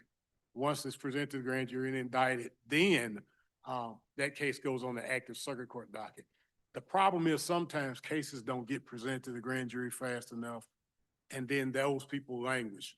Now, I know Ms. Lowry brings those cases back before the circuit court judge, I think it's 90 days before they have to be presented. If they are not presented within 90 days, then it goes before the circuit court judge, and the judge can dismiss the case or the bond, whatever the judge sees fit to do. But our portion, it doesn't go anywhere near 90 days. By law, we have to have them heard before a judge in 48 hours of an arrest. Okay. And we go to great endeavor, even on holidays, when there's a holiday, we hear from police, we set a bond during that holiday weekend. So we hold that strict. We want them there in 48 hours. So no time off for them? No, sir. No, sir. We're like 7-Eleven. All right, well, thank you. I think, Mr. Chairman, I think we need to have further conversation, but probably not, to make sure that, there is coordination and that you have, both entities have the right resources in place to make sure that people have access to fair and Yes, sir. Speedy justice. Yes, sir. Thank you very much. Thank you, Mr. Chairman. Yes, sir. Chairman, one note I want to make, I'd be remiss if I didn't thank the Hinds County Behavioral Health Organization. We call them at a moment's notice, at time, maybe every other day, once a week. We call them and say, listen, we've got a defendant that we're not certain doesn't need some help of some kind. They immediately send someone to our court and do an evaluation and report to us what that person needs. And we have great support from the prosecutors, from the Attorney General's office, and we've had some stellar public defenders from the Hinds County Public Defenders. Ms. Lowry's here. That makes the court work really, really well. So without the work of Dr. McDougall and the public defenders and the prosecutors, our court would not be where we are today. Thank you. I think Senator Michelle has a question. I'm Walter Gill, I serve as Senate Representative Northeast Jackson Court City. I remember several years ago, we were expanding boundaries to CCID on the court system. Data from the public defender's office, there was at that time about 3,200 cases awaiting being addressed. Did any of those cases get handed down to y'all? Or did y'all start from scratch? We started from scratch. We started from scratch. Now, I'm not sure, but probably the cases that you're speaking of are probably felony cases. Or pre-trial, I don't know if they would be misdemeanors waiting for us to hear, but we started from scratch nevertheless, so. Of the positions you have right now with judges, defenders, prosecutors, you feel you have sufficient staff? Are there any further? Well, I'll turn it over to Dr. McDougall as far as We need more clerical clerks. staff. We need more clerks. Right now, I only have one deputy clerk. We need more clerks, especially with the expansion when the new court is done and everything. But I would say we could utilize at least three more clerks. Have three more clerks, that means they're moving the cases faster, would that mean you need another defender? We always need more public defenders, right? So yes, we would need more public defenders. That's an important factor in all that, and possibly even more prosecutors. You know, the legislation designated two or three, gave money to the AG's office and the public defender's office for two and an investigator. I think that the need for that is greater than currently reflected in the legislation. We do, and our goal is, we only have like half the building, and we would like to take over the whole building. We have blueprints planned, but we need some money from y'all in order to make sure that happens. On that subject of money, do you intend to make suggestions to the legislative body this year about additional funding that you need? Yes, we are. Yes, sir. I believe that's in the works already. I'm pointing to Catherine Serkin, who's the head of the AOC. Yeah, she is in charge. Well, what about your system right now then? When I think of 3,200 people citywide that haven't had their cases addressed, obviously some of those people are not guilty, so it's important that they be heard just as much as someone's guilty. You give a quick turnaround on your cases. What's your caseload right now? Well, our caseload, and as opposed to cases being languishing on our docket, we don't really have that, because as Judge Holland said, in the morning, we find out who's arrested last night. We bring them in that day or the next day. Remember, 48 hours. And we have their initial appearance when they're brought before a judge, and then set and schedule their preliminary hearing if they want to have it in our court. Now, they have a choice of either having it in our court or transferred to county court. That's their choice. But we don't have like a backload, because as soon as they're on the docket, we get them heard. Last question. If you were charged with the whole court system for a day, it sounds like to me taking the prisoner from a terrorist in my part of the district way up northeast Jackson and taking the Raymond, that's taking an officer about an hour and a half of that life that day. Would it make sense to have a holding facility somewhere in downtown or in the downtown area? I'm so glad to hear that. That's really important. You know, one of the things we face are where to put people. And we read in the paper about how full the jail is already. And it would be really important and beneficial to the city if there was a place to hold folks on a temporary basis or a short-term basis, close by.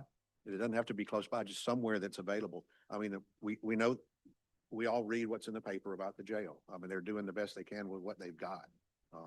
And we work well with them, and we cooperate with them on a day. We talk to them every morning, and we decide, ask them who to bring over that day. But it would be incredibly helpful if we had an additional place to hold people, either long or short term. That would be really important for us. And not just for this court, but the whole court system. Thank you very much. Thank you, Senator. Senator Blunt. Thank you, Mr. Chairman. I heard you say that obviously Capitol Police just has jurisdiction within the CCID. Anyone they arrest will come to you, to the CCID court. Jackson Police Department, Hinds County Sheriff's Office has jurisdiction within the CCID. When they make arrests, do they bring people to you? If they want to, yes, they can. They have that option. Any law enforcement agency that makes an arrest of a crime that happens within the district can utilize our court system. Do they do it? Some of them do. For instance, as the judge mentioned, UMC now brings their people before our court. Alcohol and tobacco, they bring their folks, before our court. So, but no, as far as, and we have spoken with folks at Jackson State, DIO, even though I'm not anonymous. At Jackson State, we have spoken with some of their, people that's asked, would we mind them bringing them to our court? And we have no problem whatsoever. So, but yes, any law enforcement can bring them through our court, yes. You may not know the answer to this, but I'm interested in the experience of a suspect and a victim and a person in Jackson who lives within the CCID as opposed to a person who doesn't live in the CCID. You mean experience in our court or their experience in criminal justice systems outside of our court? What's their experience with the justice system like if they go to the CCID court or if they go to the Jackson Municipal Court, which serves the rest of the city outside the CCID? Is it comparable? Is it not comparable? Do you have any idea? That's been a concern from the beginning. Senator Blunt, let me say this. I don't know. I've never been through the court system in Jackson Municipal or Justice Court. Yeah. But I can tell you, if they come through our court, they're gonna be treated with fairness and respect and speediness. We're gonna get them in and out in a respectful manner. And I can't speak to what goes on in Jackson Court. I know some of their judges, they are professionals and are kind judges. So I would expect them to get nothing different than they would get in our court. But it's not from personal experience. Okay. Well, the concern is that if wherever you live in the city, that you have the same experience with the justice system and it's not radically different in one court than in the other court. I would hope so, but all I can speak to is our court system, and we treat everyone with respect and we follow the law. And I could see the opportunities for collaboration in terms of if there was a holding facility, if there's a means of transporting people. Do y'all work with the municipal court at all to share resources? I mean, are the public defenders and other support services shared at all, or would you have two completely separate but equal court systems? As Senator, as we develop this court, we spend a lot of time at Jackson Municipal Court meeting with those judges. In fact, I have lunch with them every other week or so just to compare notes. We see some of the same defendants in both courts and coordinate. In fact, we worked well with the clerk's office there. And we've shared information on a computer system, and we're hoping they might adopt it also. So the relationship with county court and with circuit court, we meet and talk to those judges often, and we try to coordinate as best we can through that process. So I think we're all working on the same team, just like the Capitol Police and the Jackson Police Department. The cooperation there is pretty remarkable. So yes, we work hard to be consistent and comparable in our sentencing and our bonds and our procedures. And we're doing everything we can to help them because that's our purpose, right?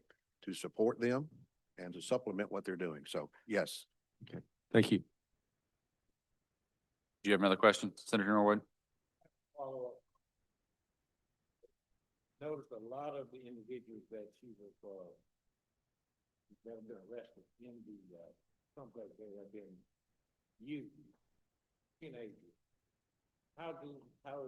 Do they come through you or go through the Youth court, it depends. Now, if they are juveniles and they are arrested in the CCID, they have to go to youth court. We have no jurisdiction over juveniles. Now, if a juvenile commits a crime that uses a gun, then they automatically get bumped up to being charged as an adult.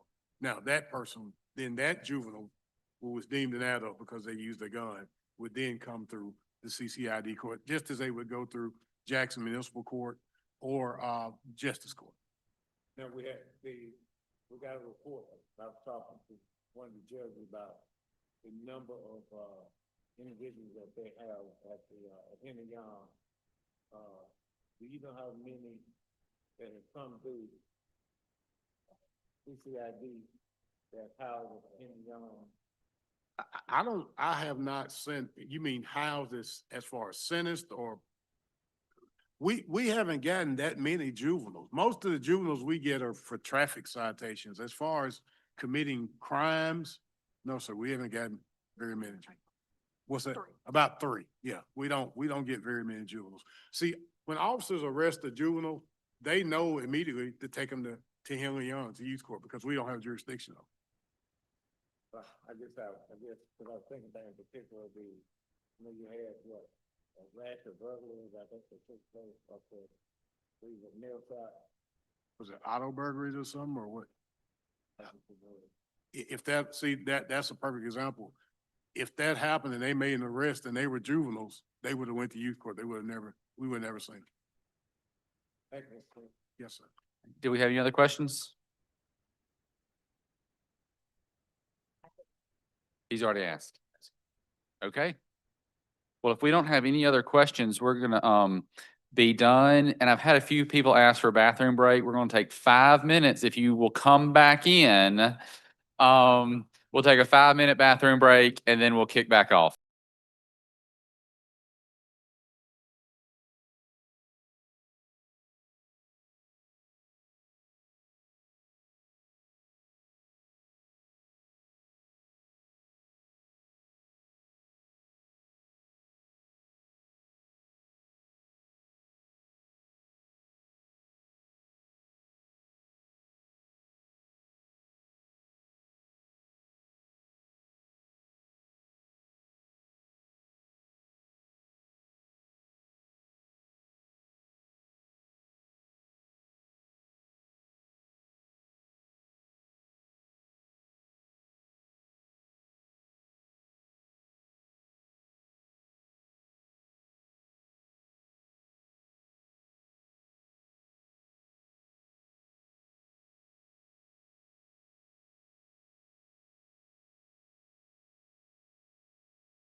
we'll go ahead and get back started.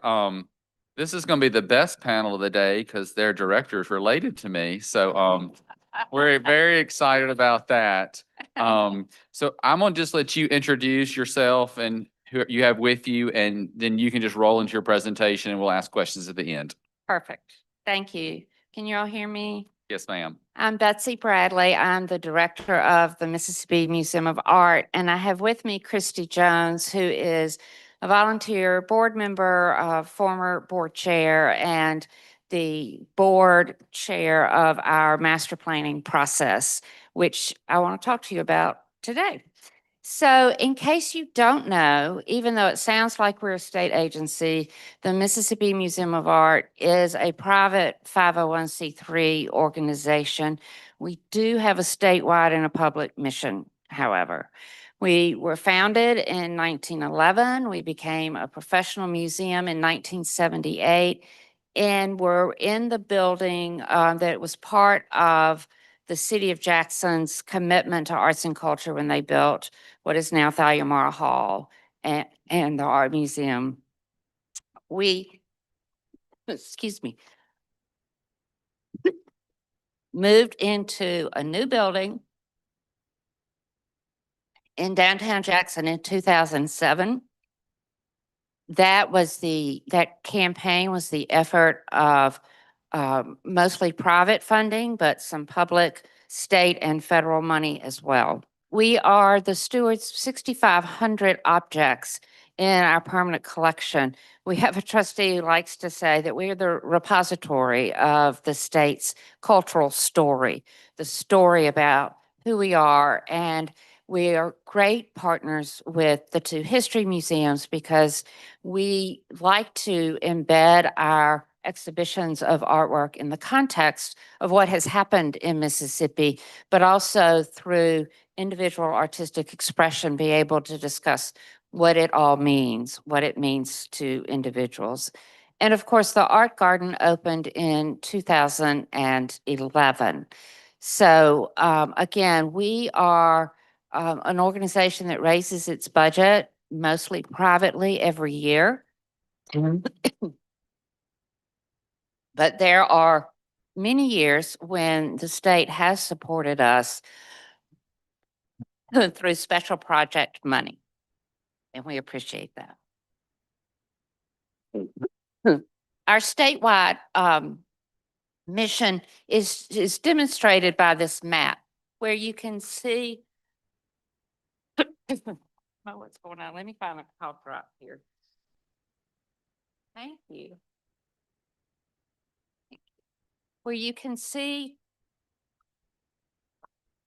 the ways that we work with artists and schools, partner community organizations, thank you, and other partners throughout the state, whether it's lending them exhibitions or presenting their work or working with them on programs and interventions. So we take this seriously, that we are an economic and tourism engine for Jackson and for the entire state. There is no other art museum that has its mission to tell the story of Mississippi. And so it's really important that we live into that. At the same time that we have a statewide presence, we are committed to being as meaningful a partner in as much of the city of Jackson as possible. And of course, y'all are here to think about the future of the city of Jackson. We think about it all day, every day as well. And so our current master planning is a response to our strategic plan, which impels us to get out of the walls around our building and into neighborhoods in Jackson and to make creativity, art making, and talking about art, as well as art therapy and other wellness programs, part of the daily lives of Jacksonians. I'm going to tell you a couple of ways we're doing this before I get into downtown. You may have read that the museum purchased the only Frank Lloyd Wright designed home in the state of Mississippi. We just closed on the purchase of this a couple of weeks ago. We think this is going to have tremendous benefit to the city of Jackson. We are restoring and will perpetually maintain this architectural treasure that people from all over the country want to see. Tourists are already coming. There was an article in the Wall Street Journal in the summer announcing that this house was on the market. And since that has happened, tourists have been coming through to see the house, but they can't get in. It's just this drive that people who care about Frank Lloyd Wright and great architecture have to experience these. So we know there's an audience. We've done a lot of research about trends of visitation to these types of homes across the country. We know that they bring to cities and to these sites highly educated, high net worth individuals who are willing to pay a pretty picture for a ticket to get in, but also who will support the local amenities.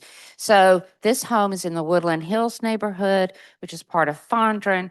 We expect that Fondren will see a great uptick in the use of their restaurants and hotels. We also think that this provides a bit of a narrative change about Jackson and Mississippi in terms of the sophistication of the architecture, the art, the other attractions that are here to see. When people come see this, they're going to want to see the Eudora Welty House. They're going to want to see the Medgar and Murray Evers House. And so the ways that we partner with the tourism industry to build these packages and present all of Jackson's real gems is going to be important. To acquire this house, we had to go through a couple of hoops that we did fairly quickly and successfully. We applied for a zoning exception, a special exception to the residential zoning code, and we were granted that through the normal process, but concluding on November 17th. We also worked with the Woodland Hills Neighborhood Association to develop a memorandum of understanding that outlines the operational procedures, how this house will take in people, allow them to see it without disturbing the daily rhythms and the integrity of the neighborhood. So we worked together on that agreement. More than 75% of the property owners in that neighborhood then signed an amendment to their residential covenants. And as I said, we closed on the house on November 20th. We will begin selecting the professionals to restore the home in early 2026, and we hope to open for tours in 27 or 28. Another neighborhood project that we're working on is a partnership with the Redeemer School that has purchased the former Chastain Middle School. I know you're going to hear more about school properties in just a bit. This site is situated in a neighborhood that has a lot of educational institutions and has demonstrated an interest in having more family after-school summer arts programming. And so we are taking classroom and educational programs to this school and are working with the Mississippi Symphony and New Stage Theater to bring in multidisciplinary classes and workshops as well. I will say that both of these projects at this point, we are funding through the private sector and are having some real attention there. The Bean Path, you may know, is part of the tech district that Dr. Nashley Cephas is building on North Gallatin Street. We are partnering with them to install some exhibitions that are contemporary and large scale in some of their facilities, but also to work with their programmers on integrating the arts into their STEM programs. They're very excited about this, and we're looking to kind of kick this off also in early 27. But of course, our base is in downtown Jackson. You know this area as well as anybody. You've come to work here every day, just like we do. But to give you a little bit of context, we are situated on a block directly south of the Capitol. It is bordered on the north by Pascagoula Street, on the east by West Street, on the west by Lamar Street, and on the south by Court Street. We are that building in the back of the block. We are situated on the same block as Thalia Mara Hall, the Performing Arts Center, the Arts Center, which was our former home, and the Jackson Planetarium. As you know, the Thalia Mara and the Arts Center are city-operated facilities, as is the planetarium. We have a lease with the city of Jackson to run our facility, and to the extent that we provide improvements and amenities, we have a fairly minimal lease payment. You see the art garden is in the middle of all those buildings, uniting it together. And at the bottom on Court Street is the future site of the museum trail. So that will come right behind us. You all also know that across the street from the convention center, which is across the street from the museum, is the hoped for and planned hotel to be added. So we are in the center of a block that has a lot of activity around it, but that does have on the block itself arts facilities that are 50 years old, that are suffering from kind of a lack of systemic investment over the years, and that need to have work done on them. And so as the museum considers our future, we feel very strongly that our future is connected at the hip, so to speak, with these other arts groups and arts facilities. And so we have engaged, and see a little of the context here, we have engaged in a planning process that acknowledges and has taught us that the capital city really does have the potential to become a real landmark destination that can reshape the narrative of Jackson and how it is perceived. Because we have a concentration of many different cultural users and high quality public spaces, this block is an asset for downtown Jackson, and yet to reimagine it through the lens of what we know now is a 21st century kind of complex is an opportunity that we don't feel like we can afford to avoid as we commit to moving downtown Jackson forward. I'm happy to see our friend and partner Liz Brister, who is the director of Downtown Jackson Partners, here with us today. So we issued a request for qualifications. We hired consultants who deal with economic development and impact, with performing arts centers, and with cultural facility operations and business planning. And they've been working for about 6 months. We have gone through a market assessment, stakeholder involvement, and then a real analysis of the needs and uses of the buildings on our one block campus. What we have left to do at this point is to get recommendations on how the business model of all of these organizations perhaps working together should unfold, and what the roles of all the players would be. What we know, this has to be a public-private partnership. It will have to have involvement by the city, which owns all of the property, the state, because we all have statewide missions and statewide audiences, and then, of course, the private sector. So we'll get the end of that report in January and then move into the design phase if the report warrants it. So far, we know what visitation is to this area of town. You can see here the drop off in 24, 25 is what happened when Mara had to close because of mold issues, when the planetarium was closed because of renovations. And so the real driver of traffic during the last year or so has been the museum. The art center itself does not have much attendance. But the planetarium will reopen this year. And so we're excited about that traffic coming back to us. We also define the market for our audiences in three ways: the local, the statewide, and then the out of state. And these figures show which facility is bringing in people from which different part of either Mississippi or the region. We anticipate that when Mara and the planetarium reopen this year, that we'll get back up to at least 200,000 people coming to this block every year. But we know that that's only 9% of our market share.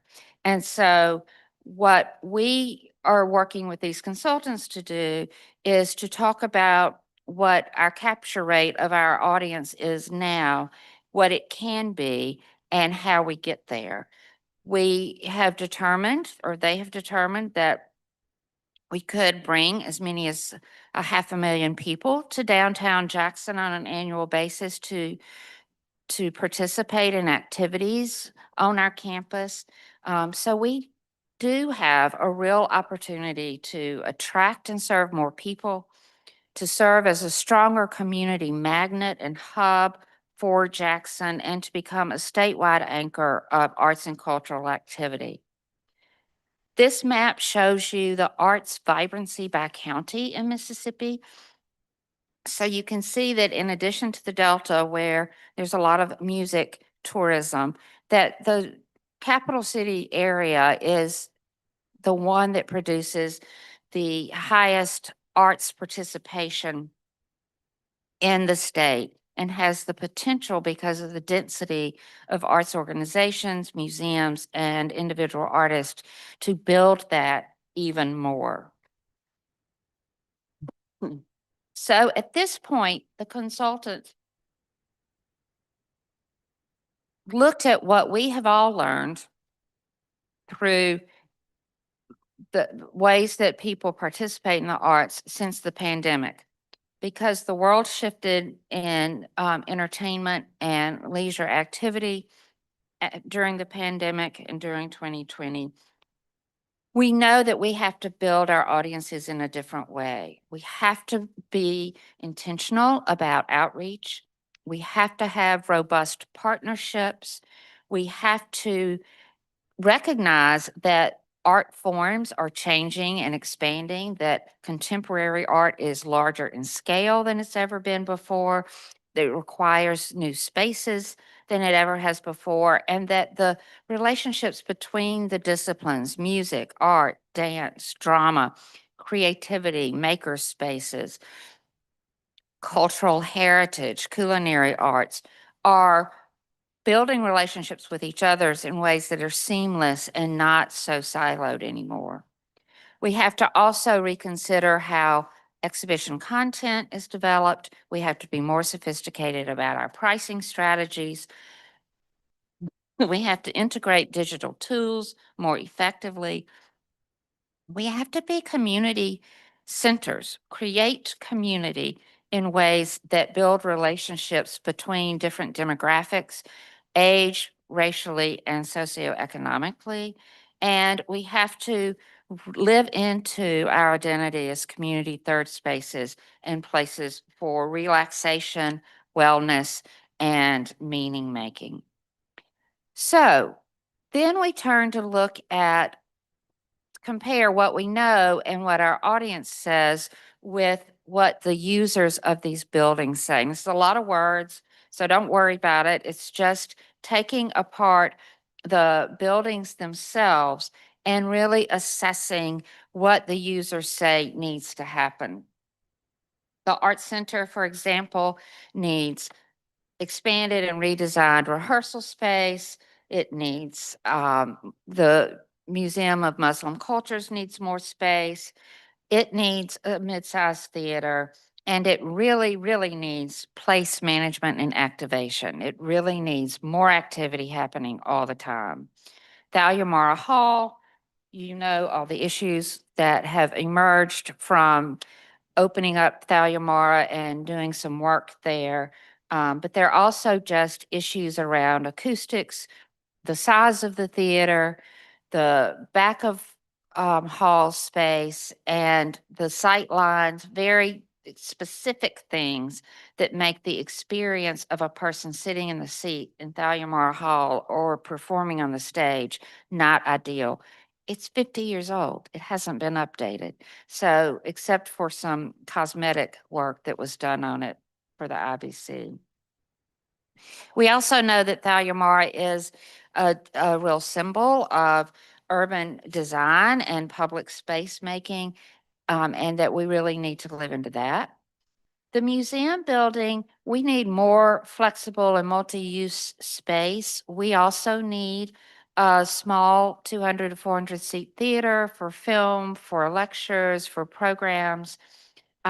We also know that because we built the art garden, we have the experience with public and outdoor programming, and yet we don't have a real street presence. I mean, you all know what's happening with Archives and History in Krigler Park. One of their motivations is to extend the front door of their museums to State Street. We also have this issue of not having a front door on the street level where we can really pull people into arts experiences in a very engaging way. And so what we're looking at in terms of studying what's happening across the country as these cultural facilities are building districts in urban centers, or is we're comparing what we have with what's happening in other cities, mainly in the Southeast, but some in other parts of the country in cities similar to Jackson. And so we have done case studies about, for example, the Walker Arts Center in Minneapolis, Woodruff's Art Center in Atlanta. The Arkansas Museum of Fine Arts has just reopened in a park with other cultural amenities as kind of, they're calling themselves Little Rock's downtown living room, which is a phrase we used years ago. The North Carolina Museum of Art is connected to trails, just in a park setting like we want to be. And then there are governance and building management models from Lincoln Center to Washington Park in Cincinnati to Kansas City that, again, are cultural districts that build off of the energy of each other, but also operate in efficient ways.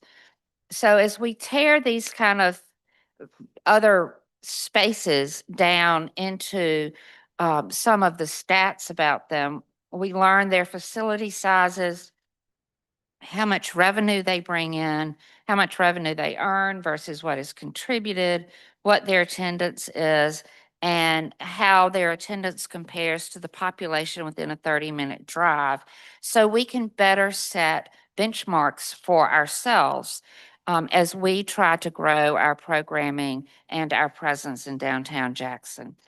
So the determination is that there is an opportunity to enhance our market effectiveness.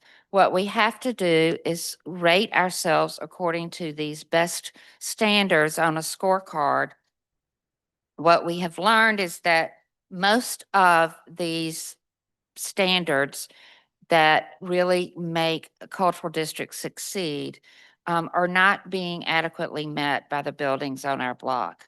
Either the wayfinding, the sense of arrival, a cohesive visitor experience. I mean, visitors ought to be able to go into one place, buy a ticket to the planetarium, a ticket to Thalia Mara, a ticket to the museum, find out what workshops are happening that day, find out what events are going on that day, and really engage with knowledgeable staff and go from facility to facility to different events. That doesn't happen now. High quality architecture and design hasn't been updated in a while. Acoustic quality is below average. Moments of discovery, curated merchandise, food and beverage, there is none. And we really need to work on that. The thing where we do succeed that we are doing to expectation is the quality of the programming. We just don't have the facilities we need and think we all deserve.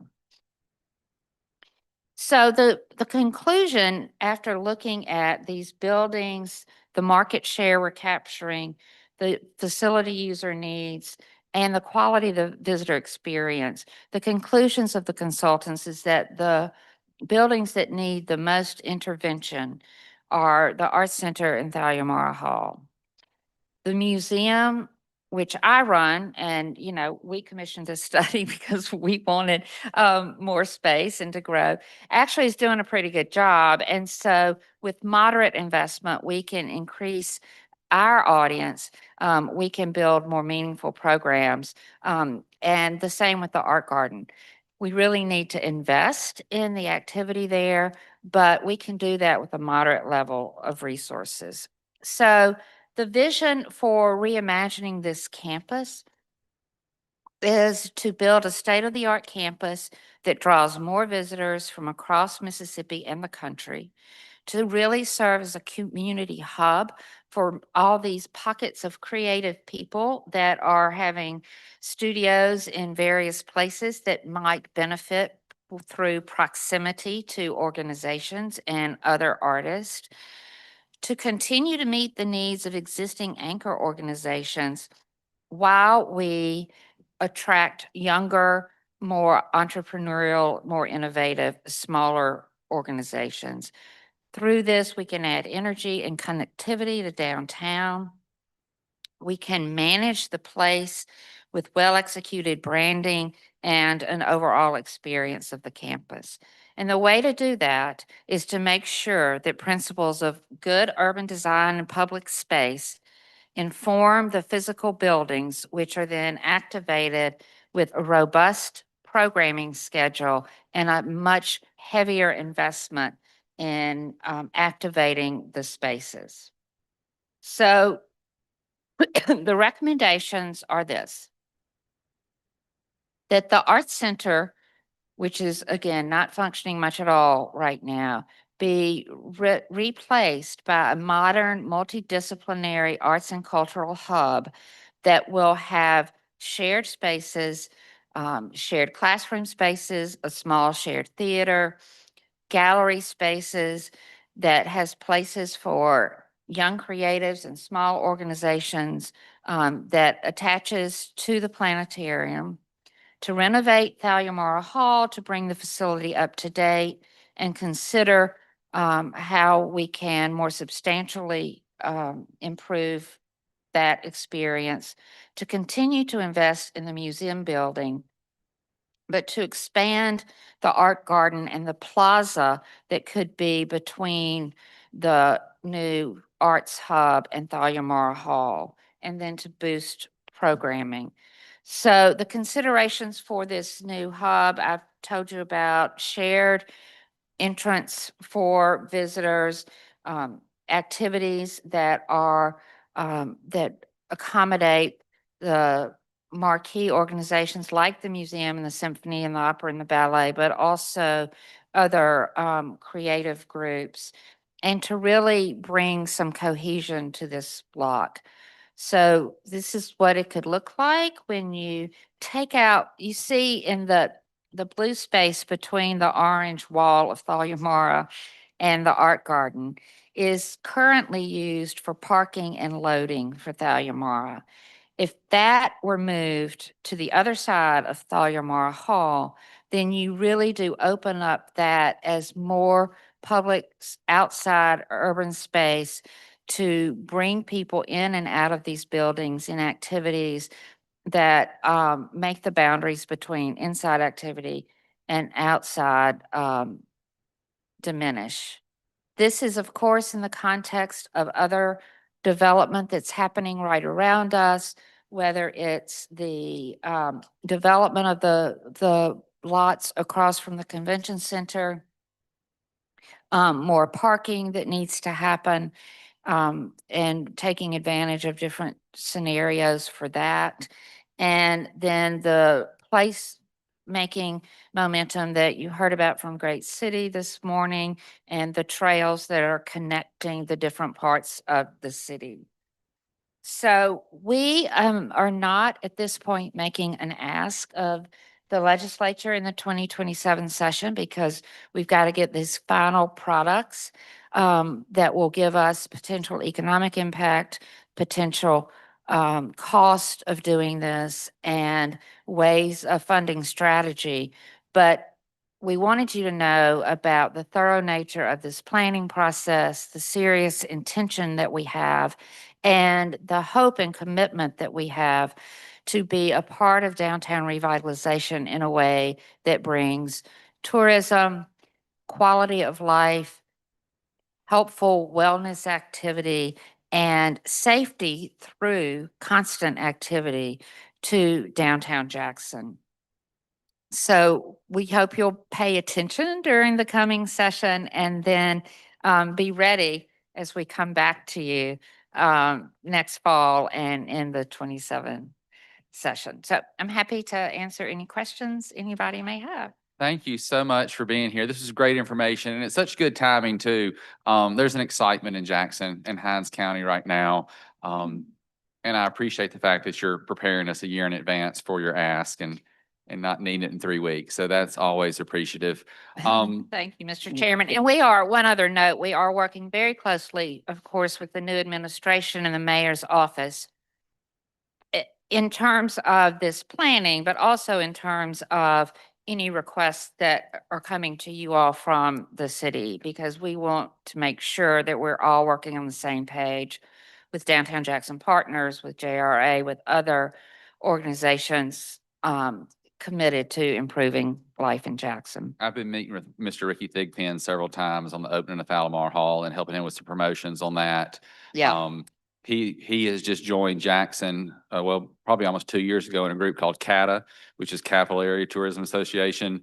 So like Visit Ridgeland, Visit Jackson, Visit Vicksburg, and Visit Canton are all teaming together to market the area as a whole. Great. But what we found is just like when you travel, people have no idea whether they're in Ridgeland or Jackson or Clinton. So it's a great group. Unless anybody has any like burning question that can't wait till later to keep us on track, I'm gonna go ahead. Does anybody have any questions? I think we could probably talk to you for 4 hours, like there, because you were involved in a lot and doing great things. But I know this was meant to be an overview and it was great. But if there's anything that can't wait, we meet with you, Bishop Crudup. I'm sorry, Representative Crudup. Not a burning question. I guess I have one question. I travel a lot of cities. I just want to, are y'all, I guess, talking with the airport at all? Because, you know, you go to certain cities, you see like soon as you get to the airport, there's sort of arc there, kind of almost kind of, that's kind of the first attraction, certain things that you see. I Yeah. don't think you mentioned the airport at all in the midst Yeah, of this. that's So- really interesting and something we need to think about a lot because I served on a committee at one point to put some art in the airport. And I know that they continue to have art there. And, you know, a lot of these airports, Atlanta, I mean, you're really inundated with it and it's a really good use of space. Yeah, I just They see have like, Dunkin' Donuts now. yeah, when I go to other cities, I mean, you know, as soon as you get off the plane, you already see like things, That's right. like artwork on the walls and things. So just a quick suggestion for that, Thank our you. airport. I agree. Well, thank you very much. Thank y'all. And we will move right into JPS. I've already been reading the notes and this looks like fascinating information. So we're excited to have y'all here as well.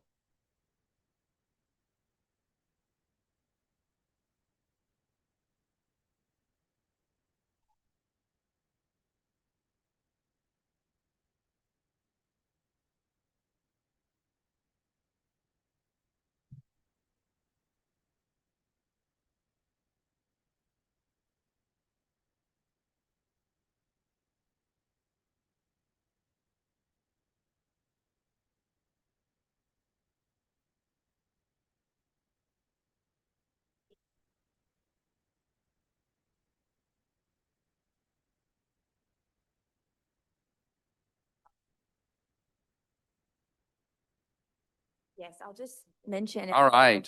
Well, thanks everybody that's still hanging in with us. I appreciate y'all. I think this could be one of the more fascinating sessions of the day. We saved the best for last. So I will let y'all choose who introduces who, and y'all can introduce yourselves and then just roll right into your presentation, and we'll do questions at the end. Thank y'all. Thank you.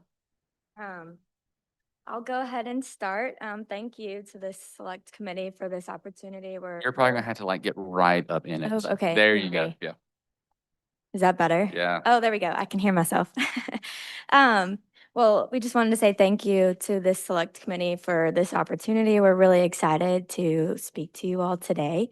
My name is Katie Bowen. I work with Duval Decker Architects, and we work with JPS as planning consultants for the repurposing initiative. And I'll go ahead and introduce these young ladies next to me. I'm joined by Larissa Harris, who is the general counsel for JPS, and Latoya Cutts, who is the project consultant for the repurposing initiative. And this one-page info sheet is ours for your reference as we move through our presentation. So I'll go ahead and jump right in. So we want to begin by speaking about the background of the challenge that we're asking for your help with. And I'm sure this is not new to you all, but the city of Jackson has and is facing a population decline.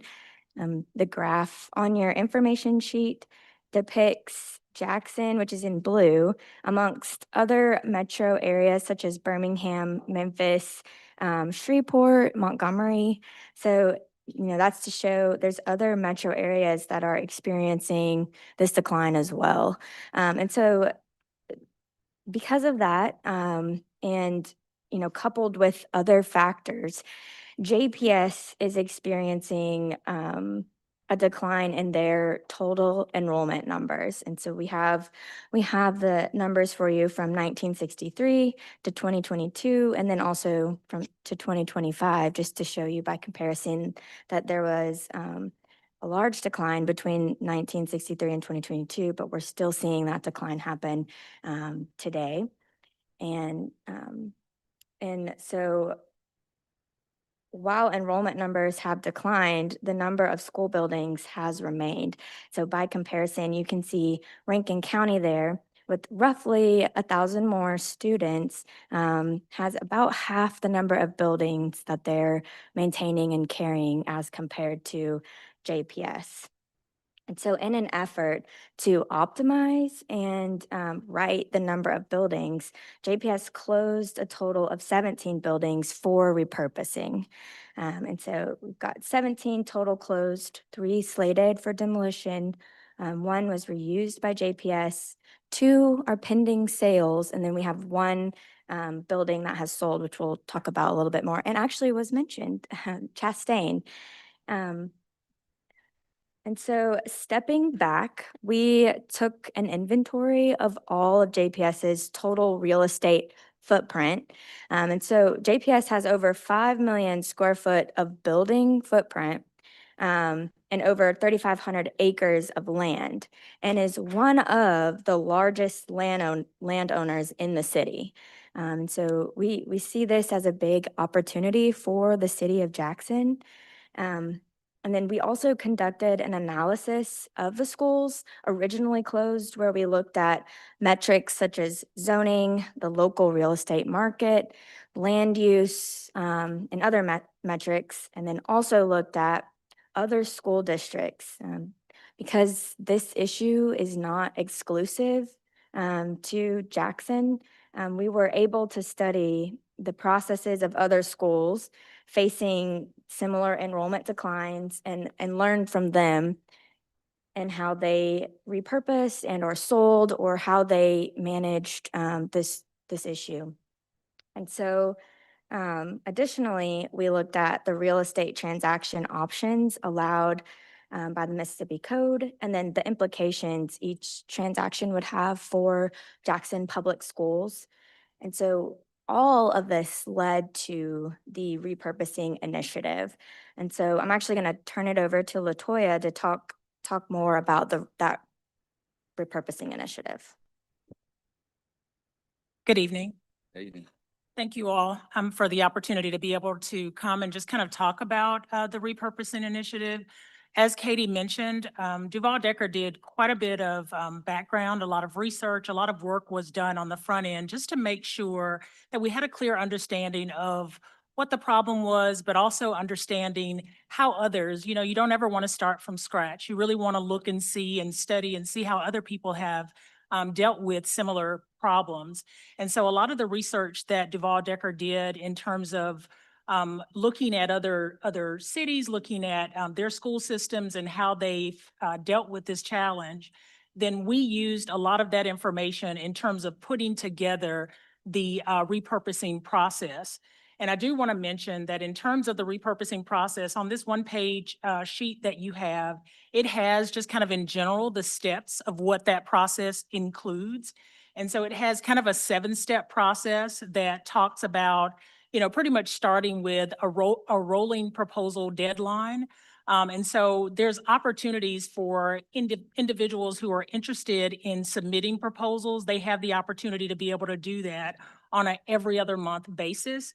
But all of this information, what's most important is that if you scan the QR code that's on this sheet, it'll take you directly to the Repurposing Initiative website or that webpage, and all of the information in terms of the process, all of the information in terms of the proposal guidelines, all of that detailed information is there. So anyone who's interested in being able to repurpose one of these schools, there's just a wealth of tools and resources that are there. But I want to go back to in terms of how this process was developed and the fact that this is a very comprehensive process, but it also is a very objective process. There's scoring criteria that's also noted on the website to kind of detail and outline how, when proposals are submitted, how they are evaluated and how they are scored. But we started this process with the FRAC committee, or the Facilities Repurposing Advisory Committee.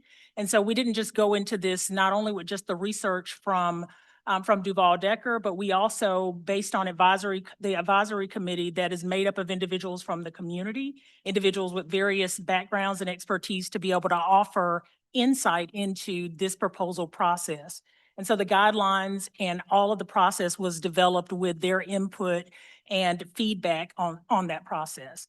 But going back to the actual guidelines, I just kind of want to note that in those guidelines, what you'll see, what's included is we start with, there's an executive summary. So when someone is submitting a proposal, they have to include an executive summary.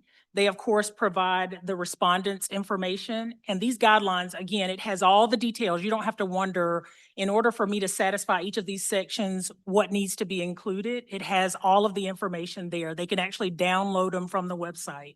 It has the proposed terms in terms of what you need to put into the proposal, whether you want to purchase or whether you want to lease the property.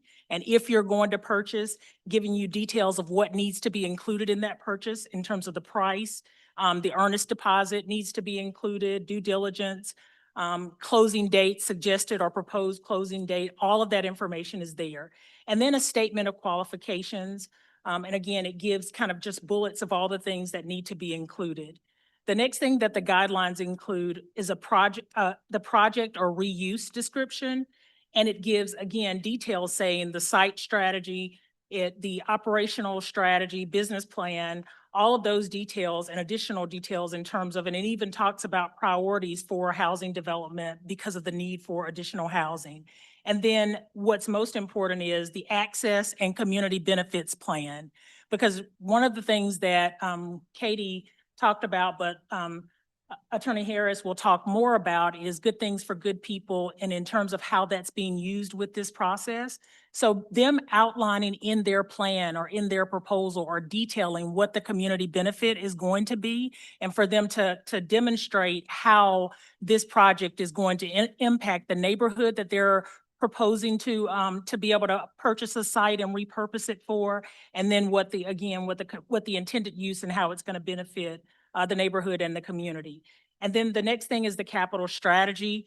And then there's a schedule that has to be included. And then we just ask them there's a number of certifications and forms that they actually have to complete, making sure that there's no conflicts of interest, other things that have to be included in the proposal. So it's a very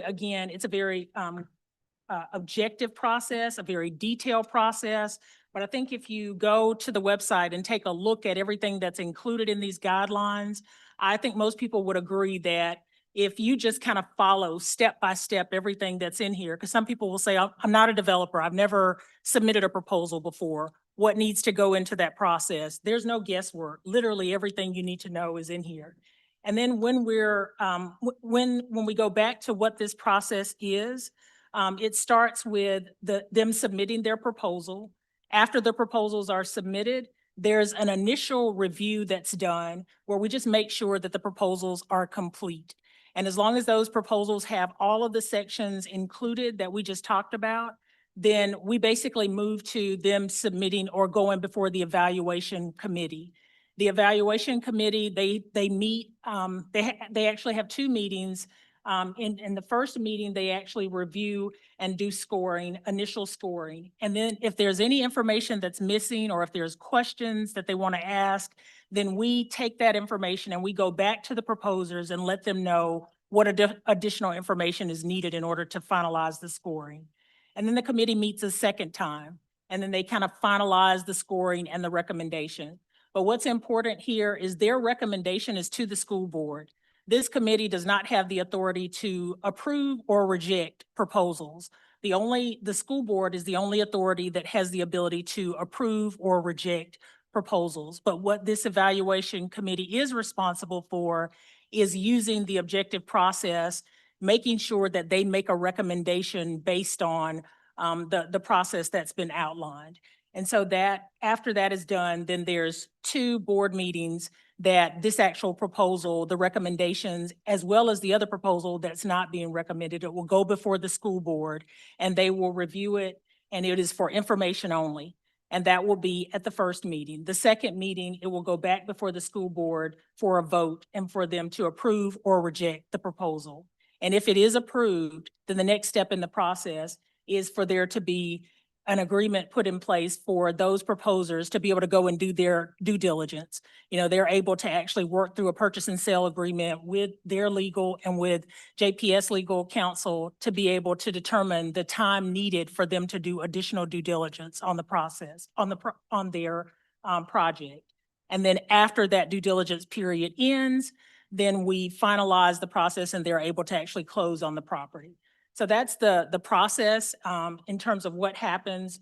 But the last thing that I will note is that after all of that's done, I think it's important to note that like we just had one closing, there's 17 schools total. And out of 17, we have three that were under contract, one that recently closed, and that's Chastain. Redeemer purchased that one. There's actually one that within the next week will also close. And so that will be two properties that are closed that, again, when you talk about good things for good people and the opportunity to actually do and have a positive community impact, you won't have a school that's in a neighborhood that's going unused and not actually making an impact. This will be the opportunity to return them to a usable state that will have a community benefit. So I'll pause there and I will turn it over to Attorney Harris for her to give more details in terms of we have this process that we think is a very comprehensive process. And the point that we wanted to make to this committee is that a lot of thought and a lot of time went into developing that process. And despite all of the things that we have done and we have seen some success from, we've run into a few roadblocks along the way. And she'll kind of talk about what some of those roadblocks are that could impact our ability to be able to close on or sell those remaining schools that are there that are closed. So I'll turn it over to Attorney Harris. Thank you. Good afternoon. So you looked at the process, the repurposing process. So step 7, when we get to due diligence and closing, and when we get to looking at drafting purchase and sale agreements that all parties have to agree to, we have experienced some roadblocks. by way of what is required currently in the law. And so we have 3 laws that we're asking you to look at today. If you look at the bottom of this one pager that you have on the back, there are a few methods for disposition of school district property that's no longer for use. We have the normal method, which are governed by 37-7-455 and 37-28-61. With those specific statutes, we're seeking removal of the first right of refusal language that are currently listed in there because we're trying to bring clarity and efficiency to the process. Right now, there's not a defined timeline when interest must be expressed or action taken. Excuse me, I'm sorry. There's not a a clearly defined timeline when interest must be expressed or action must be taken regarding the exercise of the first right of refusal. And so with that, this lack of clarity has been causing like unavoidable delays in our attempts to repurpose or advertise these buildings to interested parties. And then when we do have interested buyers that go through this process of putting together a proposal, coming before our committee, as time goes on, the interested buyers either lose financing or they lose interest in our buildings and they've moved on to another process. And so removing this first right of refusal will allow us to move through our process more quickly, more smoothly as we're getting into selling more buildings. And it'll streamline that process for us to move forward without so much uncertainty. And I'll mention, while we have these buildings on our roster, as long as we have them, we have to expend funds on insurance and security and utilities and so on and so forth. So it's really important for us to dispose of these, buildings through our process and the methods available to us via law. But again, removing that first right of refusal language will help us to do that and streamline that process. And it's not going to prohibit anybody from participating in the process. Everyone still can submit proposals and go through the repurposing process. The second thing we're asking you to look at is the reverter clause that's in 37-7-477. Now, for the reverter clause, we're seeking not to remove the reverter clause because we think that we still need it, but we're asking for a mechanism for buyers to return to the board for approval if their intended use of the property changes.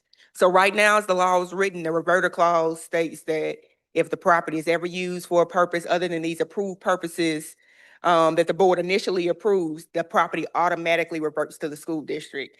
And what we're looking at is lenders having a financial risk if someone's intent ever changes. We all know that plans may change over time. So if you're looking at a building that was invested in by or proposed by 30 years ago, and their community needs might change, their intent for the property might change. As it's written right now, they're unable to change the use of the property if it's not already listed in the purchase and sale agreement. And that's causing some hesitation for folks when they're trying to go and borrow money. If they're going to be lending money, and this property can automatically revert if one change happens without board approval.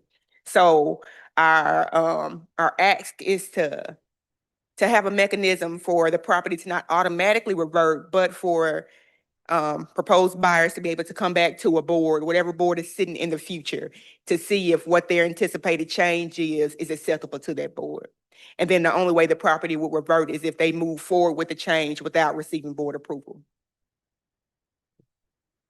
And again, some of the holdup that we've seen, so I know there was a mention that one of our buildings have sold. Chastain did sell, but the unique situation with Redeemer is they brought their own money. A lot of the proposed buyers are going to have to go out and get funding and financing. And so again, there's a hesitancy among lenders to loan to potential projects with the reverter clause being so strict as it's written right now. And so overall, our goal is to repurpose our unused school buildings in a way that benefits our students, our neighborhoods, and our communities across Mississippi. And this isn't just a Jackson issue. While Jackson is experiencing decline, other districts across the state are experiencing decline as well, and they too will have unused school buildings that would need to be repurposed. And so allowing this flexibility in the law will help, not only Jackson, but those other school districts as well.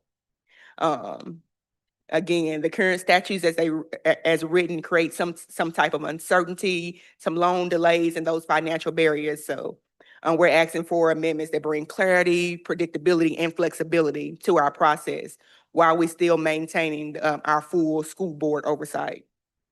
These changes will help prevent blight, return some of these properties to the tax rolls, and generate revenue for school districts, as well as support partnerships with developers who want to revitalize these sites.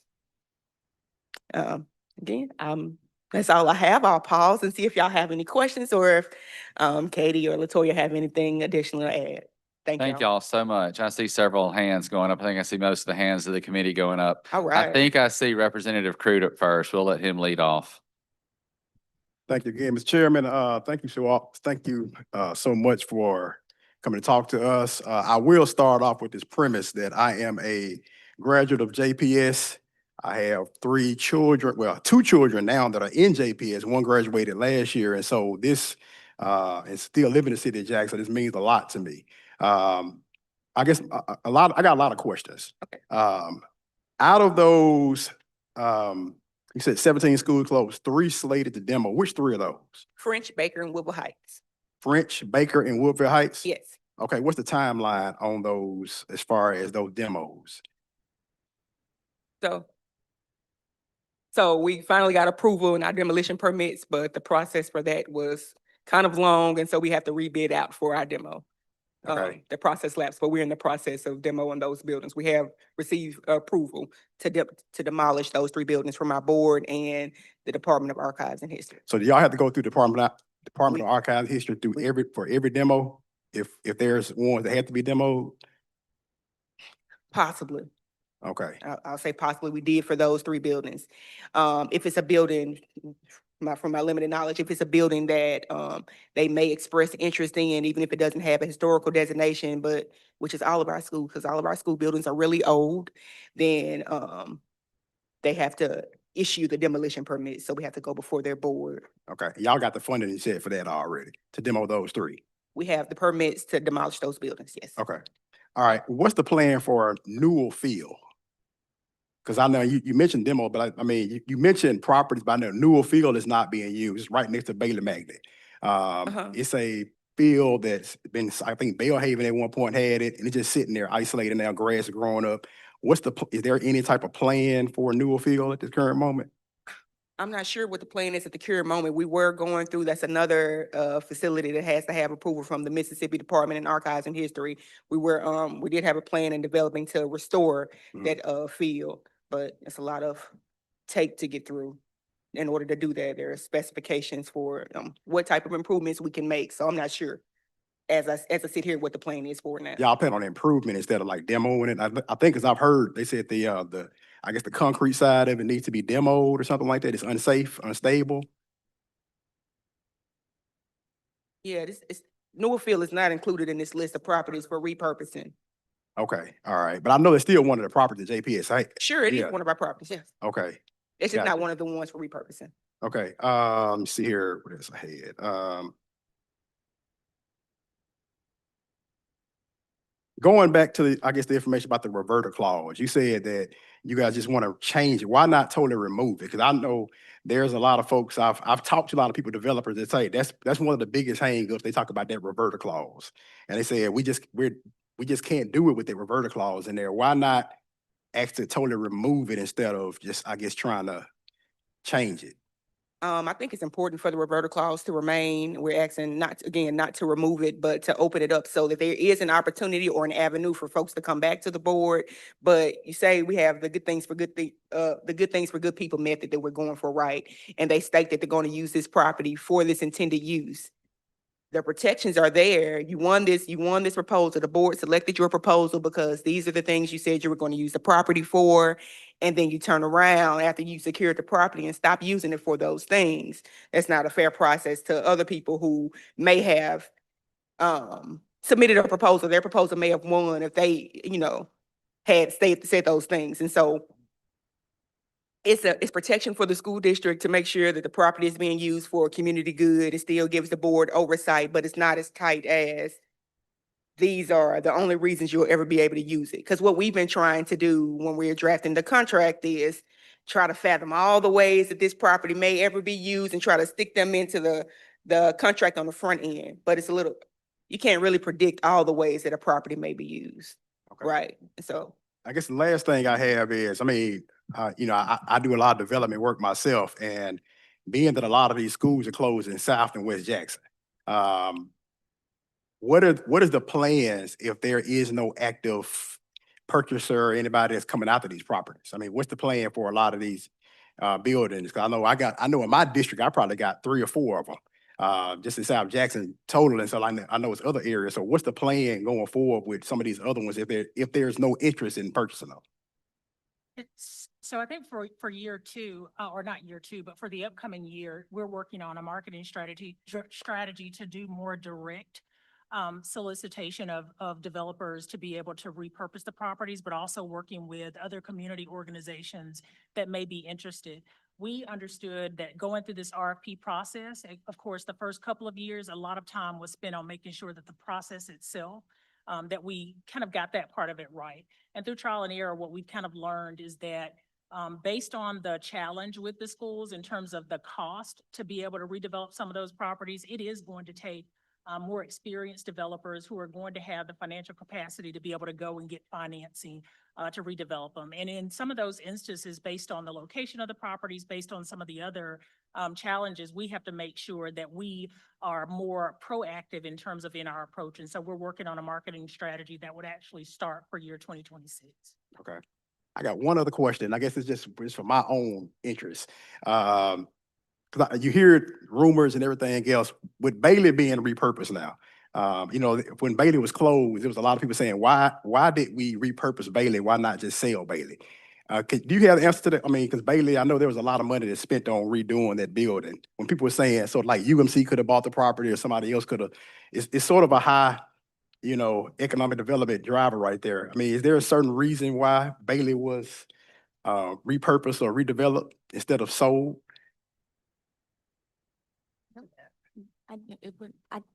Bailey was not and is not part of the repurposing, the 17 schools in the repurposing process in the initiative itself. Yeah, I understand that. I was just saying, So it wasn't, I think I got your question. Bailey it wasn't repurposed, it was renovated. It was before we started closing schools. The only reason Bailey was vacant because we were working on renovations, which again, is a historically designated site. So it takes more planning and it takes more time and it takes more money to go into renovating it. But it was never, it was never one of the sites that we were intending to close permanently. Okay, Yeah. thank you. Representative Washington. Thank you, Mr. Chairman. Thank you all for being here. Again, I'll start out as Representative Cruder. I am a JPS graduate, and up until recently, I had a child in the district. My question is, I represent Van Winkle, what's now closed Wingfield, Bates, Cordoza, Peoples Middle School, Key Elementary, Jim Hill High School, Isabel Elementary, Woodville Heights, Wilkins, Provine, and Pecan Park. So I got half. And yeah, I told Wingfield closed now. I have half of that area, but I also have Woodville Heights, which is it was closed before I was elected to this position. And my question is that in the next phase, if you do not have anyone, because I know we're in year 2, to purchase the buildings that are closed. For example, my district lines with Representative Crudups, Baker, I think is one of his. It's been closed for years. Will JPS look at not even trying to repurpose those and adding them to the demolition? Like, do you even think that some of these buildings that have been closed over a certain amount of time, which has alluded to criminal activity, would they even be worth repurposing? Would it be more feasible for the district just to go on ahead and demolish it? Or is it gonna be more financially feasible for the district to continue to have that as one of their burdens? Because it's a burden when you're paying security, when you're still paying a light bill, a water bill, and things of those nature. Is it really gonna be worth it in the second phase? And what portion do we have that? Is that, like, because I know we're in phase 2. I mean, the second year, you just said we're in the second year. So is that a part of going on down the line? Is it gonna be worth it? And I know for our communities, it would hurt our communities regardless, with it being closed or torn down, because you're just leaving a open space. But from a district perspective, financially wise, where JPS sits, it's wonderful that we were able to sell Chastain, and however that funding is gonna be utilized. But is it gonna be worth it in the next year after this year to be able to try to get an investor or someone to come in for those schools? So I want to be careful not to speak for leadership because we don't really have the authority to do and say what they will or will not do. But I do want to go back and preface the comment about the marketing and the more direct efforts in terms of soliciting developers. So back to the work that Duval Decker did, some of that research work really does look at each of those schools and looks at the conditions of those schools and kind of identifies some of them in terms of demolition, maybe which ones are better suited for that. And so I think there is the possibility that those 3 that were initially recommended for demolition, that was sensitive. That was a sensitive Subject, I can subject imagine. in terms of Mhm. getting to the demolition of it, but there were others that there were conversations around. And I think that as we look at a strategy, and I say we because we are a part of the process, but we are not the decision makers.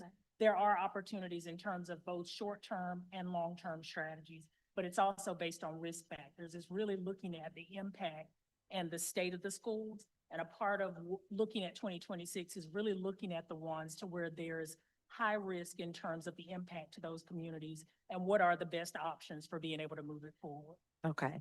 And my second question is, where is Pondexter on the list? Because I know that the Center for Social Entrepreneurship was in the process of purchasing Pondexter. And I want to say that was Dr. Hilliard she was waiting on her grant funding that she It's had. under contract. So so Poindexter, okay. It's one of the 2. So it's one of the ones that will come off of your roster. Okay. That was all I had. Thank you. And then I'll note for you too, that 2 of the schools you mentioned are 2 that already have been approved for demolition. You mentioned Woodville Heights and Baker. Both of those, yeah. Senator Norwood. Yeah, thank you, Mr. Chairman. Regarding Obama, what's happening with Obama? It's in the repurposing process. Mhm. What is it gonna be repurposed for? We don't know yet. It's gonna be something that would, complement the, wow, okay. Let me ask you, now, Harding. Are we done with Harding? What's the, Hardy is being reused It's by being reused. JPS. It came off. It's not in the It's not on the repurposing list. process. And it's being reused for, Athletics? we have Athletic we have complex? an athletic complex. We just built a new track and baseball fields and. next year, what about, that's, like, it's still attractive for a lot of babies. Mhm. And so,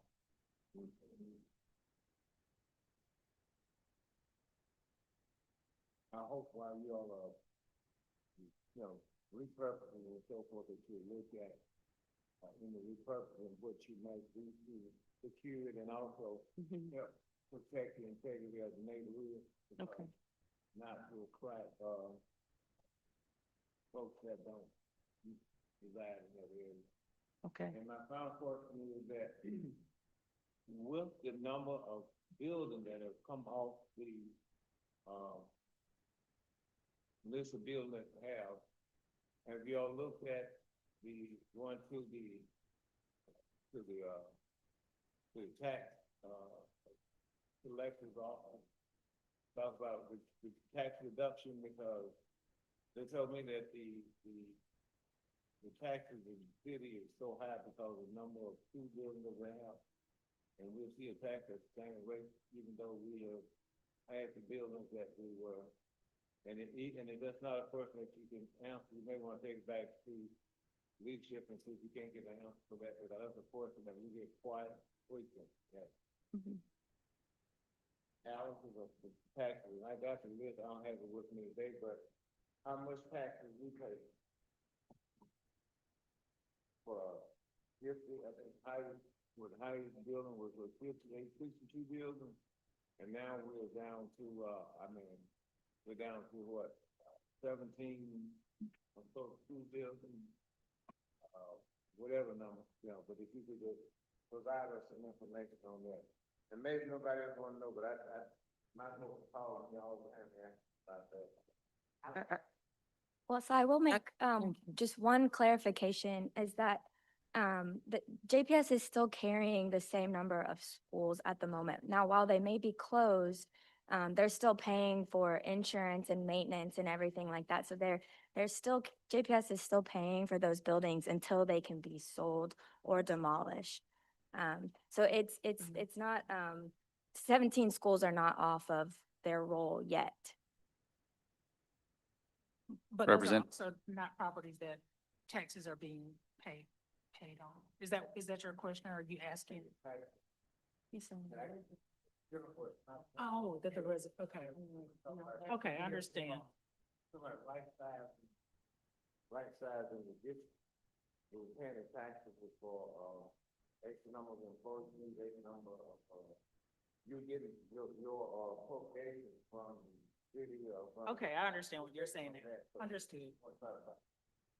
Okay. Right, Understood. and so a way that can help, we can help move these buildings are that, these changes that we're asking for in these laws would help us repurpose those buildings. We do still carry them. We do still, even though they're not bodies in the buildings, we still pay for the building's existence. So, yeah. Okay, I think we have time for one more question, Representative Foster. Or do you have a question? I'm just kidding, we got two more. After Foster, we're gonna go to Blunt.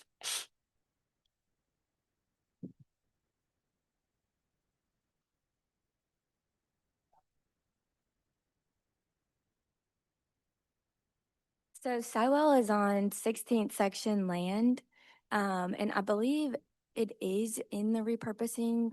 It's on the docket to be repurposed, but it is on 16th section land. So there's different laws that apply. So the methods of disposition that we're asking for in the law changes would not apply to Sywell, because these are for non-16th section school properties.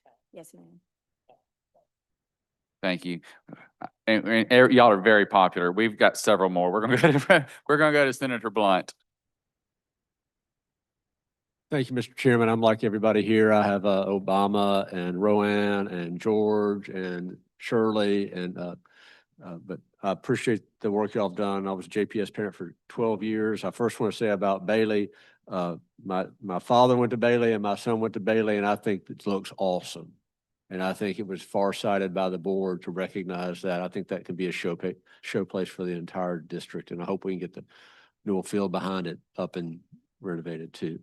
I just wanted to also want to mention that I went and met with the Duval Decker folks, and shortly after that, I know Representative Yates met. I know she's unable to be here today, but she met with y'all too, and I know she's on top of this and is going to help with this when she's back.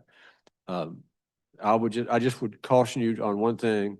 I think about the what was the first Christian church over here at the corner of High Street and State Street. It had been closed for a long, long time. It was being maintained by First Baptist Church. They were cutting the grass. They were keeping it clean. They were tired of taking care of it. They sold it to somebody who was unable to really do the job, and it became a real mess for a long time before it came down. So I just want to say I'm sympathetic to the position you're in, because what you don't want to do is sell these places to the first person who will take it.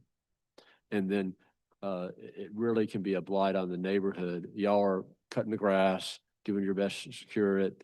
it's an added expense to you. But if you're gonna, we want to help you sell it to somebody who's gonna do right by the property in the neighborhood, but you don't want to sell it to somebody who's not capable, and it ends up being a drag on the neighborhood, worse than having to close school. So I just encourage you to think about that. Thank you, Mr. Chairman. Representative Crudup. You mentioned to her about the 16th section land. How many of these properties are 16th section land versus none? Just that Just- one, Huh? just that one right now. So that's the only one. So all of these 17 that are closed are all, they're not 16th section land? Okay. All right. Anybody else before I wrap this up? Did y'all want to add anything? Nothing to add. I was just gonna add, I think that's correct, but on the website, on the summary pages for each of the schools, it'll note if it's on 16th section or not. Yes, sir. The demo. You said, can we demo 16th session land? Sure, we could. I think so. Sure, we could demo a building. The the- issue with 16th section land This is is for there. repurposing. They can never own the land, whoever's Right. trying to do anything. It'd Right. have to be like a lease. Right. Okay. That's why she was saying it was different. A long-term ground lease. Right. Awesome to see. Sidewalk, we did the sidewalk, I would say, sidewalk, is totally screwed. The building is not, but it's the adjacent land is 16th section land. All right, I'm going to wrap this up and let y'all visit afterwards because I know some are ready to go home. I really appreciate the senators and representatives that hung out all day. I know today was a long day. I texted some of y'all earlier, we're going to pass a law that this is too long to have this many panels in one day. But thank y'all, and we are dismissed. Thank you for the. Absolutely.